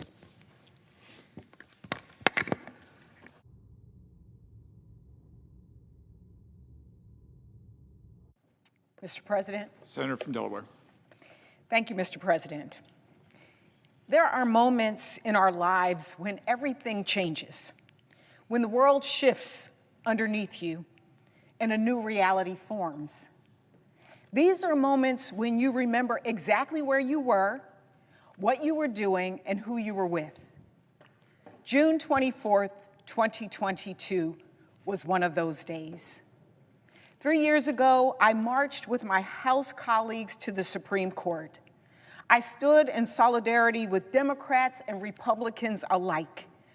We felt shock, disbelief, anger, and sadness at the loss of one of our fundamental rights. On that day, Roe versus Wade was overturned, and for many, their lives were turned upside down. Since then, extreme Republicans and President Trump have said that abortion is a states' rights issue. States' rights. Yet, over the last 3 years, we've watched quietly and purposefully, they have chipped away at our right, chipped away at our bodily autonomy, because the goal has always been a national abortion ban. 3 Trump-appointed Supreme Court justices and the Dobbs decision later, and we are still watching this unfold. Anti-abortion extremists have been piecing together a puzzle that, when it's completed, will create a national abortion ban. And they add a new piece each and every day. Over the next hour, my colleagues and I will lay out what the Republican national abortion ban looks like, what it means for everyday Americans, and what we can do about it. Because these efforts will hurt all of us, especially young women, women of low income, women in rural areas, and women of color. For me, this is personal. I could have lost my daughter-in-law because she did not get the care she needed. And I remember getting a call on Christmas morning. I was in the kitchen, I was cooking, and I heard my daughter-in-law on the other end of the phone say, "Mom, my water just broke. It's too soon." She went to the hospital, but again, the hospital we went to could not provide the care that she needed for the miscarriage that she was having, and they sent her home. And I remember thinking about all the committee hearings that I had on the Health Subcommittee in the Health Committee in the House, and how the data was clear that we in this country have a maternal mortality crisis. that Black women die 3 times the rate of our white counterparts. And all I could think was, we got to get you somewhere. And we did. Fortunately, Ebony is here alive today. Fortunately, Ebony was able to have my beautiful granddaughter because of IVF, I might add. But stories like these are all too common. It disproportionately affects Black and brown women. We face reproductive challenges. We have a higher mortality rate. We have higher rates of reproductive cancers. We have higher rates of preterm births.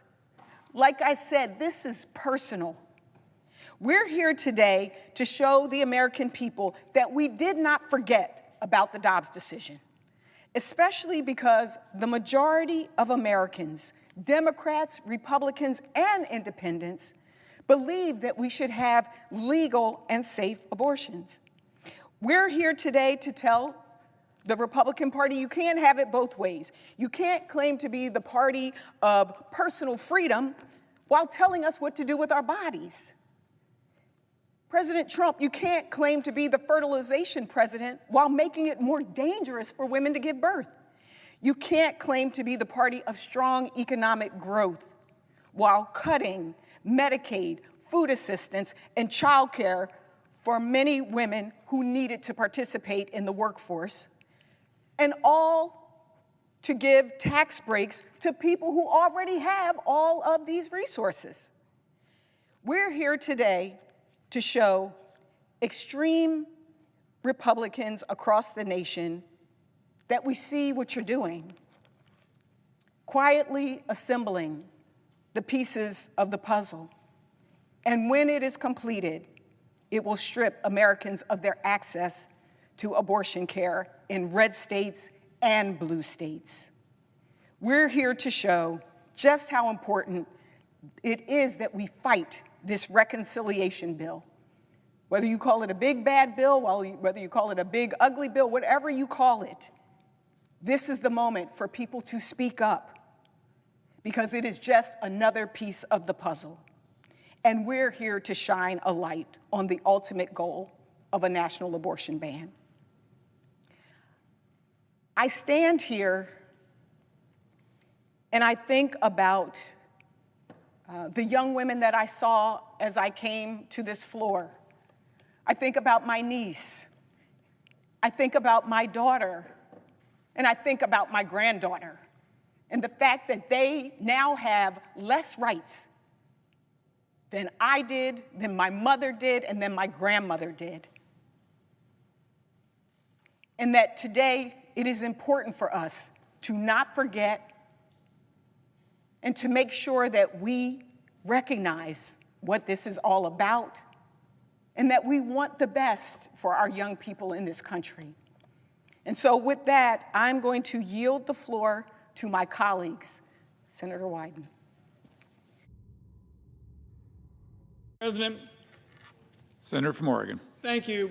I want to make sure that the country and this institution knows that the leadership of our new colleague from the state of Delaware is making a difference already. She's been doing yeoman work on this for quite some time. In fact, in the other body, as it's called, the House of Representatives, she stood for the values that have been expressed here today, and we so appreciate her leadership, and I thank her personally for including me.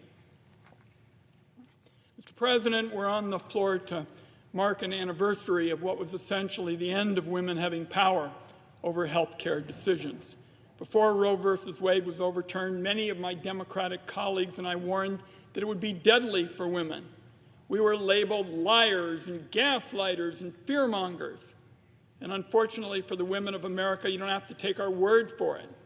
Since the Dobbs ruling was handed down 3 years ago, 22 states have passed restrictive, near or total abortion bans, and countless women have died as a direct result of those laws.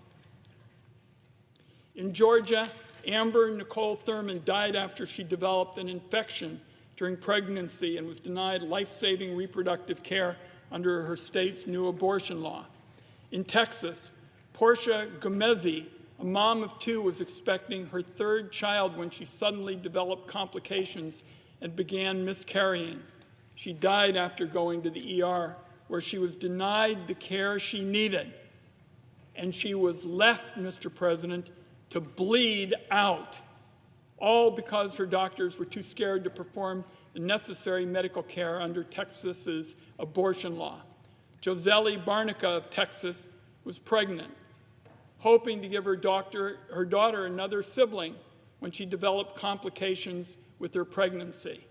She rushed to the hospital, where doctors left her to suffer for 40 hours without giving her the health care she needed. That was because it was illegal under Texas law. She died 3 days later after developing a preventable infection because she had been denied care. Despite federal law that requires providers to give women reproductive care in emergency medical situations, these states are letting women die anyway. Every single one of these deaths was preventable if Republican lawmakers hadn't put abortion bans in place that threaten doctors and hospitals with jail time and other legal actions if they provide necessary reproductive care.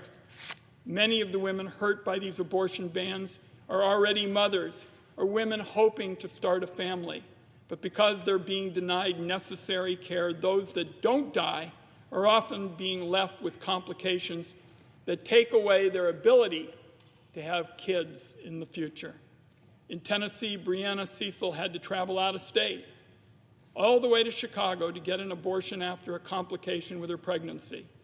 But before returning to Tennessee, she developed a recurring infection that resulted in invasive surgery that left her infertile. Brianna says that her state's strict abortion law, quote, took away her fertility. So, Mr. President, I'm going to end very briefly by fast-forwarding to 2025. Republicans don't seem to have learned any lessons. They don't seem fazed by the pain and suffering their laws are causing women and mothers across the land. Instead, they're doubling down on their efforts to restrict access to reproductive care for even more women, this time through a backdoor abortion ban in the reconciliation budget bill. This legislation contains a provision that would strip funding from Planned Parenthood clinics that perform abortion services. And Mr. President, Planned Parenthood does not receive a single dime, not a dime of federal funding for abortion care. These clinics do receive funding to provide essential care like STD and cancer screenings and annual exams, often for women of color or women living in low-income communities have access to this care. All of this will be ripped away under the Republican big, bad budget bill, alongside the 16 million people they plan on kicking off their health insurance with their Medicaid and affordable care cuts. Before Roe was overturned, I warned repeatedly that the loss of privacy, loss of the right to make your most private decisions free of government intrusion would have a domino effect. Unfortunately, that's become the reality. The overturn of Roe has not stopped at abortion. Since the Dobbs ruling, Republican lawmakers and conservative judges have also taken aim at the use of IVF and contraception. A headline out of Ohio less than 1 week ago reads, Republican lawmakers in Ohio to propose total abortion and IVF ban. The end game for Republicans here is a politician in every single exam room and bedroom in America, a politician between you and your doctor, between you and your spouse. The overturn of Roe has stripped women in America of the right to make their own health care decisions. It has stripped women of control over their own bodies and has stripped women of their basic constitutional rights. Mr. President, ever since I chaired the first ever congressional hearing on access to abortion medication back in 1990, I felt that this was a fundamental right that women were entitled to. And I am just as committed today to battling against these draconian laws as long as it takes to secure women the ability to make their own health care decisions. I see a number of my colleagues on the floor who've been eloquent speakers for women's health care. I want to close by thanking my colleague from Delaware again for championing all of us to be here at this time to make sure that we made a difference and spoke out We very much appreciate your leadership. I yield the floor.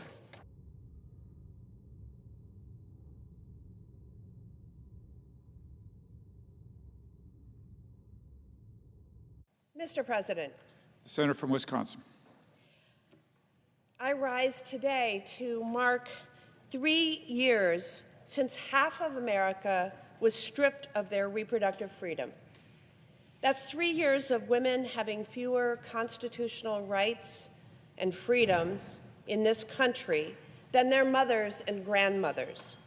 3 years of women being forced to travel hours out of state to access basic care, and 3 years of Americans unable to make their own choices about their own bodies, their own health, their own families, their own future.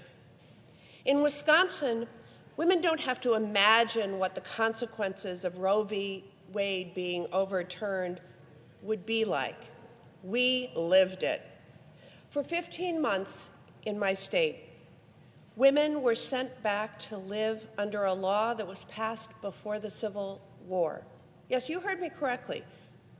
A law that was passed in 1849, 70 years before women would get the right to vote, and only 1 year after the state of Wisconsin became a state. Women who wanted to control their bodies had to drive hours. They had to arrange childcare, take time off work, and pay for lodging just to access health care.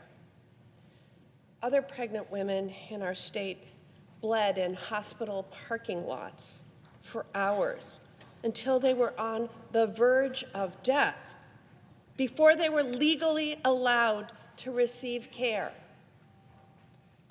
Others, like Megan, one of my constituents, found out that she and her husband were expecting. They found that out in April of 2023. She told me that day rivaled our wedding day for the happiest we'd ever been. But that joy didn't last. At her 20-week ultrasound, Megan discovered that her baby had severe abnormalities and likely would not survive.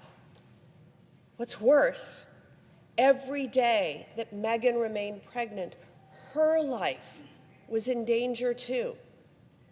But instead of grieving their loss in private and at home, Megan and her husband were forced to travel to Minnesota to end her pregnancy. She wrote to me last year, "The government claims that if my life is at risk, they would make exceptions. But how sick does one need to be? Do I need to be bleeding out before a doctor can intervene? Does someone need to go septic before a procedure would be performed?" The answers to those questions under Wisconsin's pre-Civil War abortion ban was sadly yes. Thankfully, Wisconsin has restored access to abortion care in 3 counties. That still leaves women in 69 counties who face long drives and wait times to see a doctor for care. Look, I'll be the first to say that we have some serious work to do to give women the full freedom to control their bodies. But instead of listening to the vast majority of Americans and working in good faith to restore Roe, my Republican colleagues are doing just the opposite. The Republicans' big, beautiful betrayal is another step towards a backdoor national abortion ban. Their bill will defund Planned Parenthood, putting access to abortion care once again in jeopardy for Wisconsin women. And for many Americans, Planned Parenthood clinics are the only option they have for affordable health care, from basic reproductive care to life-saving cancer screenings. This big, beautiful betrayal bill says that the mother of 3, the young woman trying to make ends meet, the veteran in need of care, and anyone else on Medicaid can't use their coverage at Planned Parenthood for things like annual checkups, cancer screenings, birth control. Not abortion, just basic health care that everyone needs, and that my Republican colleagues, by the way, say they support. But by doing this, it will defund one of the only abortion providers in many places and take Republicans one step closer to their ultimate goal of banning abortion nationwide. It is no secret that this has been their plan. Since the day Roe was decided, it has become the mission of so many Republicans to turn back the clock and take away this constitutional right, this freedom. And it all came to a head when our current president was last in office. Our current president's litmus test when nominating Supreme Court justices was, of course, if they would rule to take away a woman's right to abortion. I don't think I need to tell you what happened next. But overturning Roe was not enough for President Trump. In just the past 5 months, he has worked to undermine a woman's right to life-saving abortion care under the Emergency Medical Treatment and Labor Act, otherwise known as EMTALA. He has worked to freeze Title X funding for family planning and reproductive health services like birth control. He has worked to remove medically sound expert information on reproductive care from government websites. And he has worked to jeopardize protections for women who are harassed while accessing clinics. While Republicans advance their plan that will further restrict a woman's right to choose, Democrats are fighting back. Today, alongside every one of my Democratic colleagues, I introduced the Women's Health Protection Act to do what most Americans want: restore reproductive freedom for women nationwide. And I want to give a shout out to my colleague, Senator Blumenthal, with whom I worked so closely on the Women's Health Protection Act over so many years. This bill would tell Republicans to butt out of women's health care, ensuring that states can't impose medically unnecessary restrictions like mandatory waiting periods or invasive ultrasounds that infringe upon a woman's right to choose. Today, we're not just marking 3 years since Roe v. Wade was overturned. We're marking 3 years of my Republican colleagues actively blocking any progress to restore the right to choose. We're marking 3 years of women's lives being endangered because Republicans are in our exam rooms, and lawyers across this country are truly playing doctors. And after 3 years of swearing abortion is an issue for the states, this president is chipping away even further at this freedom, and my Republican colleagues are advancing a plan to further undercut access to affordable reproductive care nationwide. Well, we're not giving up. We're with the 2/3 of Americans who opposed the Dobbs decision and the fundamental rights that it stole from millions of women in this country. And we are going to fight every day until those rights are restored.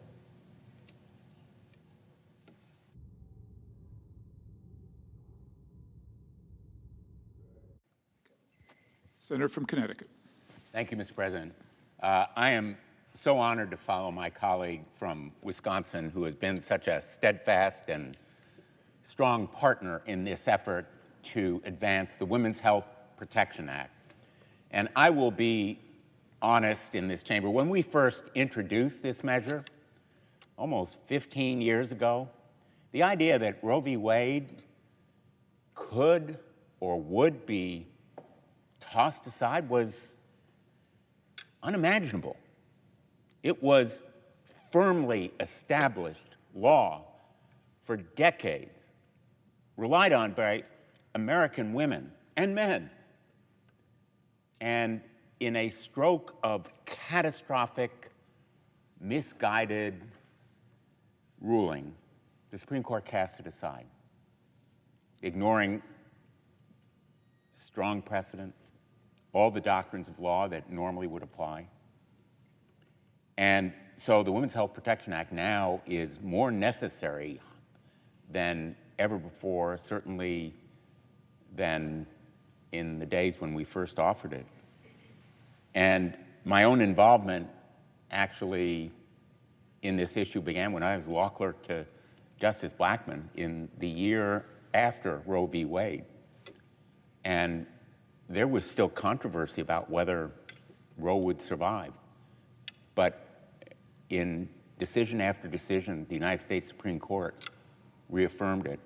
And in fact, as a member of the Connecticut State Senate, I offered a bill, and it passed, to codify Roe v. Wade in our state laws in Connecticut. Connecticut has led the nation proudly in protecting reproductive rights, in safeguarding access to clinics where abortion services are provided, in fighting for Planned Parenthood funding, in protecting doctors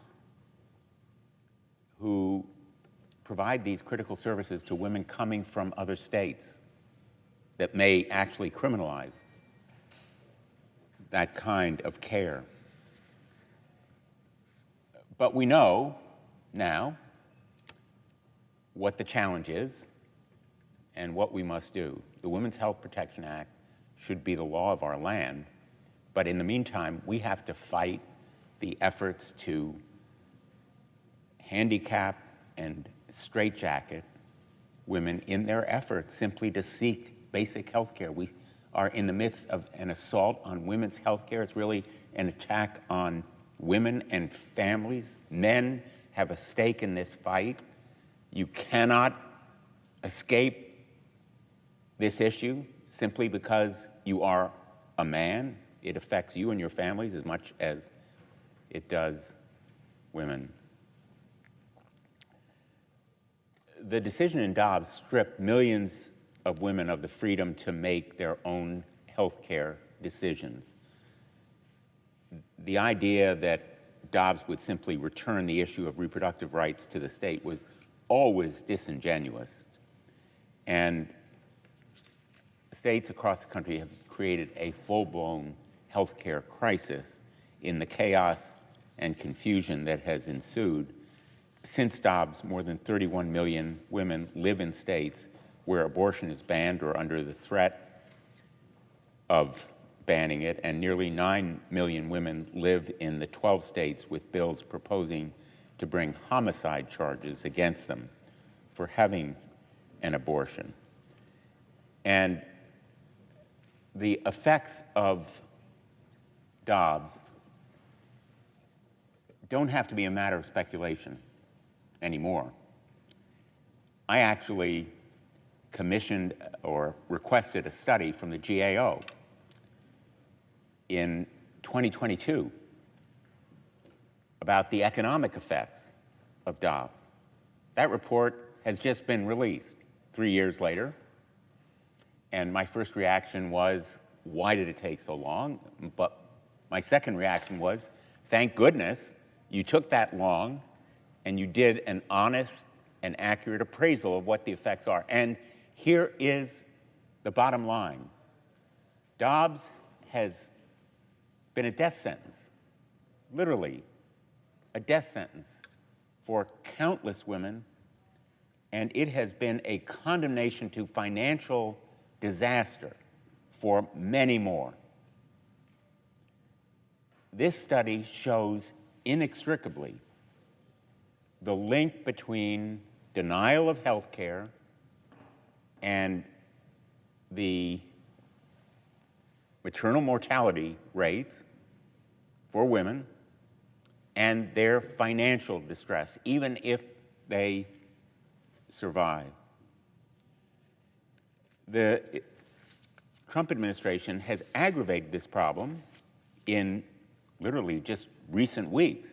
On June 19th, 2025, a Trump-appointed federal judge struck down a Biden administration rule that strengthened privacy protections for information related to reproductive health care, such as abortion and gender-affirming care. On March 5th, 2025, President Trump announced his administration would no longer enforce a federal law that requires hospitals to provide women abortion care in an emergency when their lives are threatened, when literally they could die.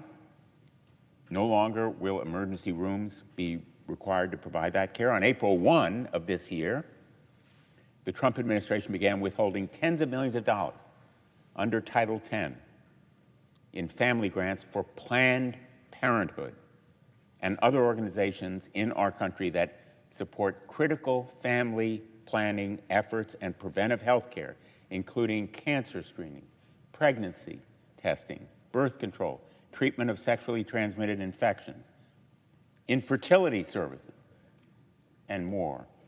It's not just efforts to prevent abortion. It's a war on women's health launched by this administration. And unfortunately, this administration is just getting started. The fact is that unsafe and unintended pregnancies have huge costs in lives and dollars, impacting all of us. And that's why I'm proud to live in Connecticut, that has expanded abortion care and ensured that women in other states could access compassionate care if necessary. But the attacks by Republicans continue, and they are attacks on reproductive freedom, on women's health care, seeking now to restrict access to abortion medication, refusing to recognize the right to use contraceptives, working to defund preventive health care through Medicaid in clinics like Planned Parenthood.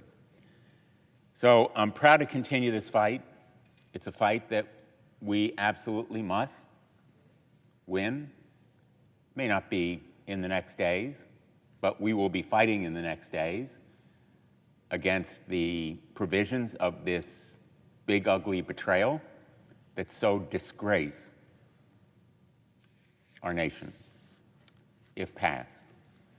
And I am grateful for all of the members on our side who are joining us today on this third anniversary of Dobbs to say enough is enough. We need to protect reproductive freedoms from this onslaught against them. Thank you, Mr. President. I yield the floor.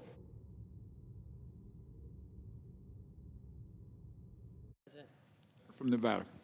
Mr. President, right now, this administration is causing so much chaos and confusion that it's sometimes hard to take stock of the damage being done. But the anniversary of the day today for Roe versus Wade, when it was overturned, is a reminder that we can't let all that chaos distract us from the work being done to roll back women's reproductive rights right under our noses. And I have to thank my colleague from Delaware, Elisa Blunt Rochester, and all of my colleagues today for really bringing attention of focus to the important work we do as senators, but really highlighting the impact that decisions made by some of our colleagues, including those in the White House, are having a devastating impact across this country on women and women's health care rights. One of the things that's happening right now is this Republican tax bill that they're trying to force through Congress right now. This tax bill essentially guts reproductive health care in this country. The Republicans' billionaire tax giveaway bill, we know it, is a bill that will cut $800 billion in Medicaid to pay for tax cuts for wealthiest Americans. But the legislation that passed the House would also decimate women's health care. Not only would it force cuts to critical services in this country, but it also cuts off Medicaid funding for Planned Parenthood. That Medicaid funding wouldn't be going towards abortions. Planned Parenthood providers distribute birth control, conduct wellness exams, test for and treat STIs, and provide life-saving cancer screenings. For many Americans with Medicaid, especially in underserved areas, Planned Parenthood is the only accessible source of this care. Defunding it, which is what the Republicans want to do in this reconciliation bill, jeopardizes basic health care services that more than 1 million men and women rely on. It's already outrageous that so many Planned Parenthood health centers in anti-choice states around the country have been forced to close over the last several years. But if they are prohibited from treating patients with Medicaid nationwide, many clinics, even in states where abortion remains legal, like my state, Nevada, may be forced to close their doors. So, in states like mine, where women have access to essential reproductive care, Republicans are working to strip that access away, ignoring the will of states like Nevada that have chosen to protect these rights.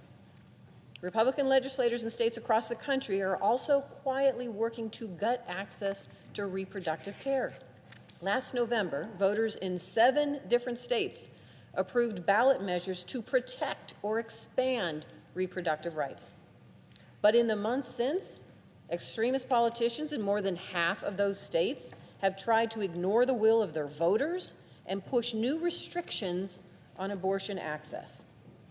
And in several other states, anti-choice politicians are working to block similar ballot initiatives in the future.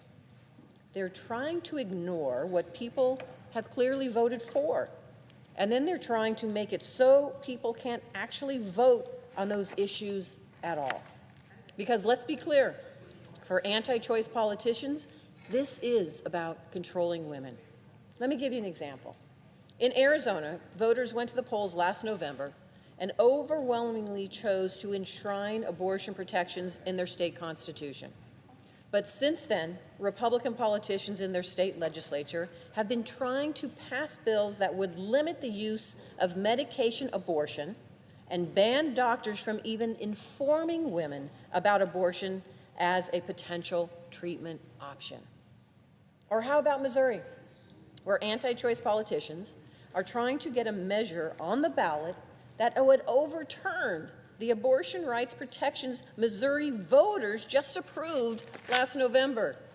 These plots to subvert the will of voters and roll back women's rights in the states may not be capturing everyone's attention right now, but it is happening, and we need to shed light on it, because it's just as dangerous as some of the harmful policies coming out of this administration.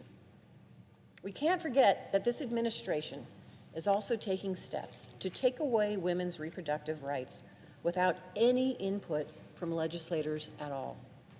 The Food and Drug Administration has appointed commissioners who want to re-examine the safety of the abortion pill mifepristone. And no surprise, Department of Health and Human Services Secretary Robert F. Kennedy Jr. is encouraging it. He's already asked the FDA to review the latest data on mifepristone. Secretary Kennedy is raising questions and injecting doubt about this medication that has already been proven to be safe and effective over the years. This is a man who at one time said he believed it was always the woman's right to choose. Mifepristone accounts for over 60% of abortions nationwide. Any attempts to restrict access to this medication would jeopardize the health and autonomy of women in Nevada and across the country. This is an overt tactic by the administration to continue to take away access to the abortion pill nationwide. In fact, the Trump administration made it more clear than ever they're not concerned about women's safety when they eliminated guidance that hospitals have to provide abortions in emergency situations. We have a law in this country that hospitals that receive federal funding are required to provide medical care to stabilize a health emergency, including for pregnant patients. In cases where an abortion is necessary to stabilize a patient, hospitals are obligated to provide that care. It's called the Emergency Medical Treatment and Active Labor Act, or EMTALA, as many people know it. Now, I want to stress that EMTALA is the law of the land, and emergency abortion care is protected under EMTALA. But the problem is that this administration is telling women they are unwilling to enforce these protections. That is incredibly dangerous, and it ignores the laws.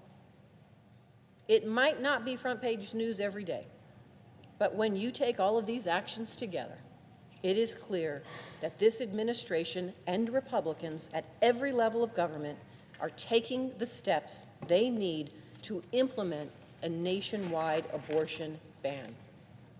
We have to remain vigilant, demand change when these harmful policies emerge, because we know that anti-choice politicians all across the country, including here in Washington, will continue to push them and take away women's access to health care. It's happening at the Supreme Court, too, where the justices who struck down Roe versus Wade are taking up multiple abortion rights cases. So, as we mark the anniversary of the decision to overturn Roe versus Wade, which took the constitutional right to an abortion away from every woman in this country, I want to thank my colleagues who are standing strong and standing with me today and every day in this fight. We will never stop pushing back against this administration's and any other anti-choice politicians' attempts to make women second-class citizens in America. With that, Mr. President, I yield the floor. President. Democratic Leader. I ask unanimous consent that the following senators be permitted to speak for up to 4 minutes each prior to the scheduled vote: Hassan, Klobuchar, Blunt Rochester, and now me. Without objection. Thank you. So, I want to thank my colleague, Senator Lisa Blunt Rochester, for holding this floor block to mark a grim, very grim anniversary in America. 3 years ago today, as we know, MAGA justices on the court eliminated the protections of Roe in the disastrous, terrible, nasty Dobbs decision. In one fell swoop, hard-right justices overturned decades of precedent and ripped away the fundamental right to choose for millions of American women. When the Dobbs decision was leaked, I stood here on the floor and said it would be one of the, quote, one of the worst and most damaging opinions the court has handed down in modern history. And unfortunately, 3 years later, that much has proved to be true. Today, 21 states have significantly restricted the right to choose. At least 14 states have passed what are practically total abortion bans. In a state like Texas, maternal mortality is spiking. 1 in 5 Americans today have to travel great distances, even across state lines, and wait weeks or more to get the care they need. People are dying because of the Dobbs decision. And listen to this. State-level restrictions on abortion, combined with the lack of federal protections, are costing the U.S. economy $133 billion nationally. Without reproductive health care protections, fewer women are participating in the workforce, stunting our economy. It's utterly regressive. Around the Capitol today are women telling their stories, and they're amazing and they're heart-wrenching. I stood alongside several reproductive rights advocates, including 2 women whose lives have been upended because of Dobbs. Shanette Williams, the mother of Amber Thurman, the first woman recorded in Georgia to die because of lack of abortion care. And Ashley Ortiz, who couldn't get the care she needed because of Arizona's extreme abortion ban. And Shanette and Ashley's stories are just 2 examples of the irreparable harm Dobbs has inflicted. There are countless more stories like theirs we'll never hear about. The anti-choice fanatics in the Republican Party spent decades campaigning to end Roe. Now that the damage is done, Republicans aren't backing down on this issue, they're doubling down. As I speak, Republicans are trying to jam through one of the most extreme, radical anti-choice provisions in their big, ugly betrayal. Specifically, they've snuck two provisions into their bill, one defunding Planned Parenthood, one eliminating coverage for comprehensive reproductive care. So, Dobbs may have set us back, but today, with Senator Baldwin as our lead, we will again introduce the Women's Health Protection Act to ensure that health care providers have the statutory right to provide patients abortion services free from bans and restrictions. Republicans know to their core how deeply unpopular their abortion bans are, and that's why many Senate Republicans tried to run away from the Dobbs decision at first. But unfortunately, they're back to their normal ways, trying to achieve a total nationwide ban. Senate Democrats will continue to stand together and fight back against Republicans every step of the way. I yield the floor. Mr. President. Senator from New Hampshire. Well, thank you, Mr. President. I rise to colleagues to stand up for the freedom of American women as we mark the anniversary of the Supreme Court overturning Roe v. Wade. And I want to thank Senator Blunt Rochester and my colleagues for leading this effort on the floor this afternoon. In New Hampshire, we proudly call ourselves the live free or die state. And today I'd like to take a moment to reflect on what the Dobbs decision, a decision that represents the largest attack on freedom in modern American political history, means not only for the future of American women, but even more fundamentally, for freedom in our democracy itself. It's difficult to keep up with the Trump administration's attacks on freedom, with attacks on our rights to due process, freedom of speech and expression, freedom to vote, and more. Perhaps the president hopes that with each cascading outrage, the American people will forget that he set in motion the events that led to the Supreme Court taking away freedom from half of our population, the fundamental freedom of a woman to make her own health decisions. But of course, we haven't forgotten. We Americans have never been inclined to forget attacks on our liberties. What did the Dobbs decision mean? It took away a woman's freedom to make deeply personal health decisions, the freedom to decide when and if to start a family, the freedom to get life-saving care when a woman's health is imperiled while pregnant. This is more than a freedom to get a specific medical procedure. In practice, we're talking about the freedom to chart one's own future, a freedom which should be enjoyed by all free and equal citizens in a democracy. But with the Dobbs decision, for the first time in our country's history, our daughters are now less free than their mothers were at their age. Since the Dobbs decision, we've become a country where a fundamental freedom can vanish once a woman crosses a state line. We've returned to a kind of sectionalism of bygone eras that history should have taught us to avoid, where women who are pregnant and live in states with draconian laws banning abortion know that in the event of a dire medical emergency, they may have to make a long drive to cross state lines or run the risk of being thrown in jail for just trying to get life-saving care. This isn't hypothetical.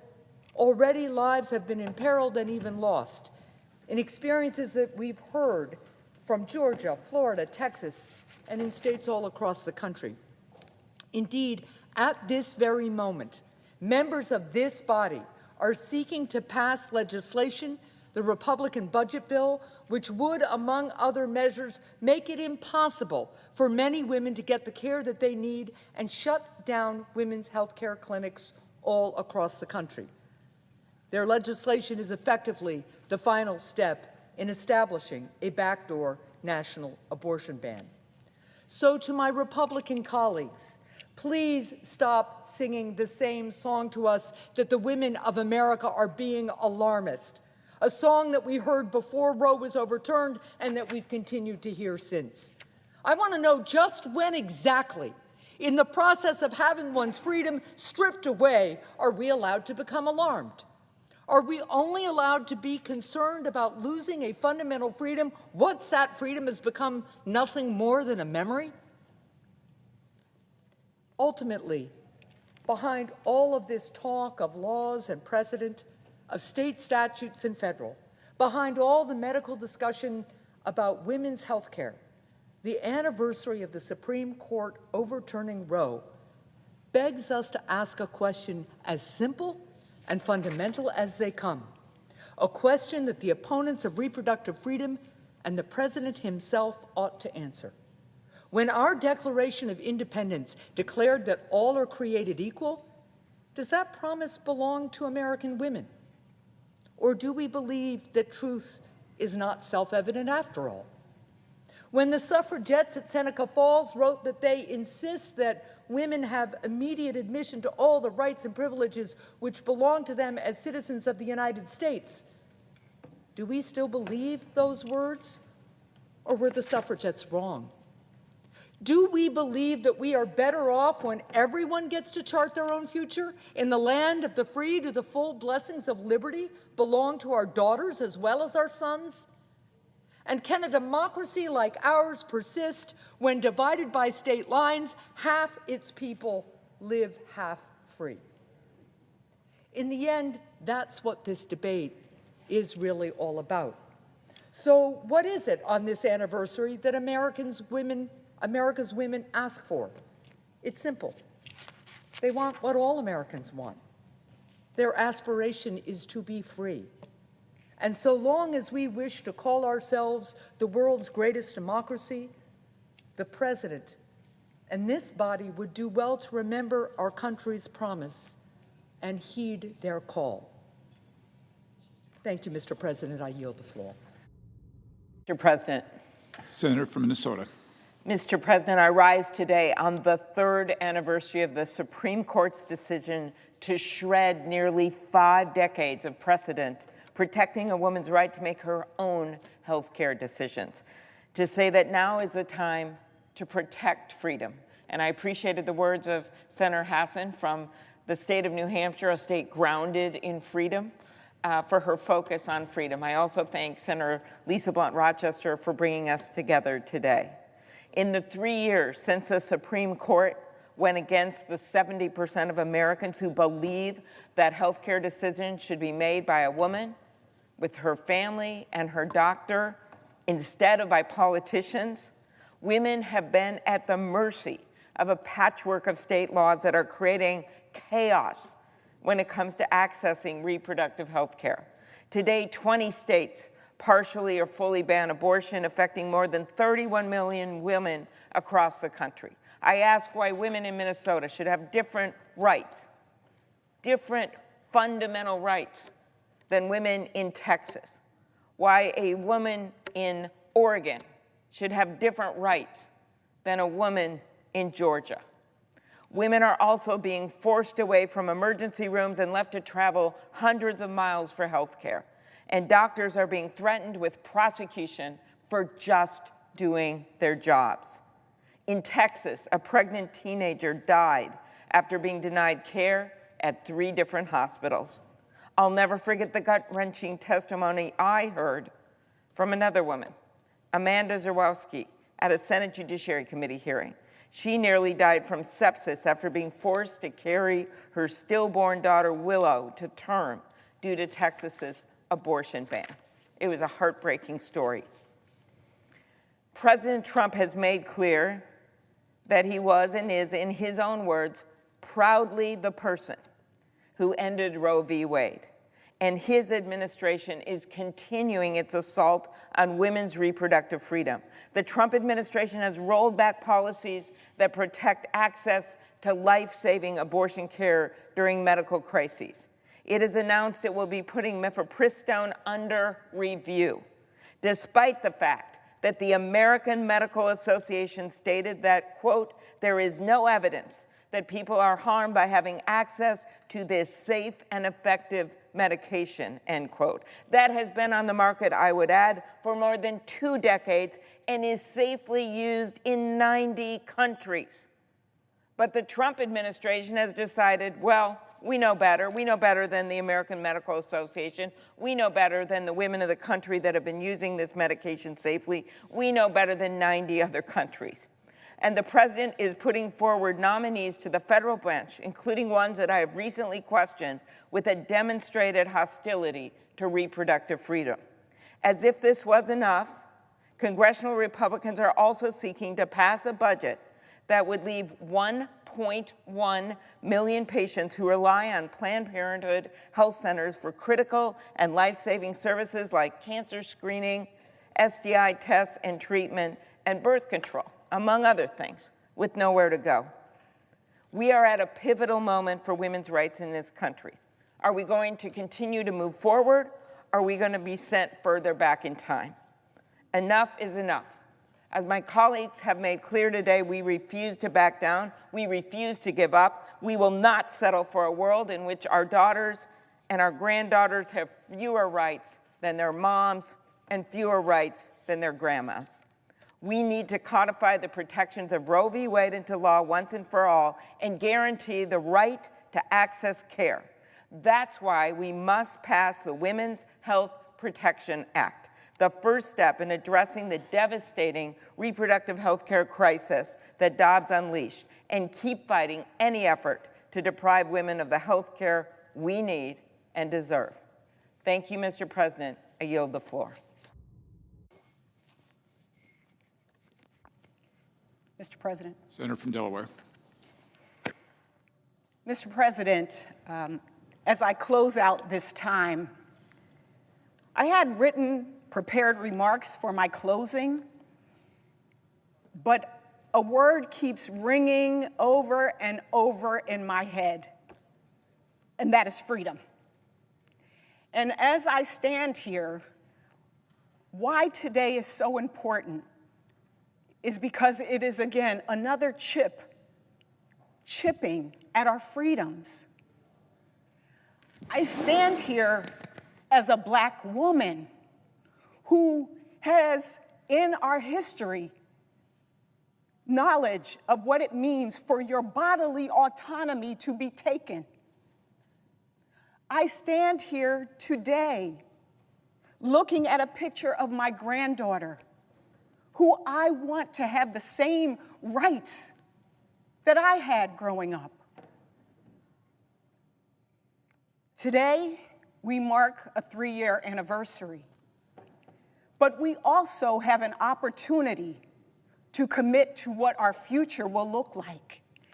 This very week, we potentially will see a bill on this floor that will again chip away at health care, when we know that 40% of the births in this country are through Medicaid.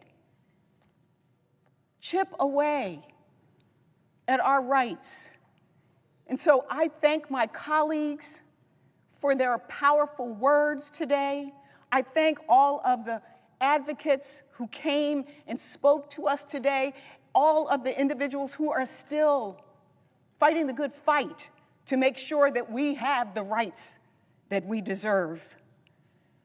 I will end with a story of an individual who I just met today. Her name is Nancy Davis, and she was a patient in Louisiana. She said, when I was 10 weeks pregnant, doctors informed me that my baby had acrania, a rare condition that was fatal for my baby and dangerous for me. Naturally, I was heartbroken and scared, but I trusted that I would receive the necessary medical treatment so that my family and I could begin healing.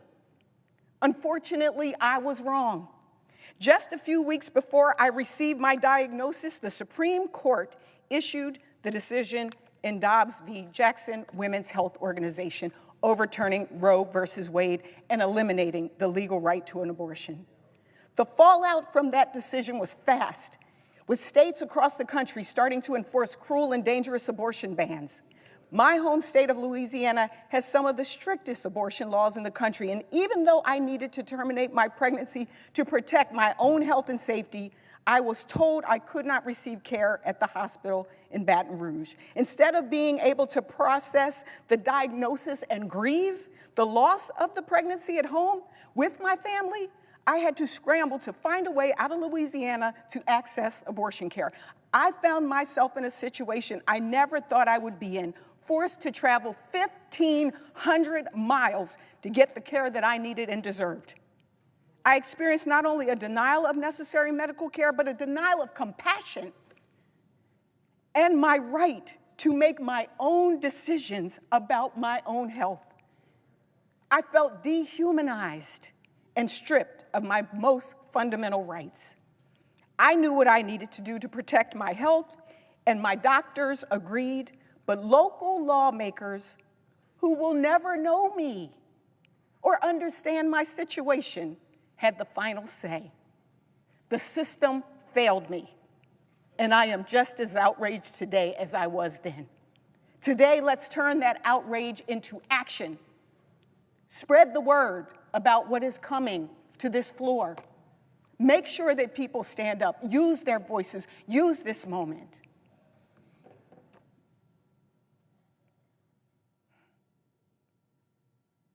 Freedom. That's what this is about, freedom. I yield back.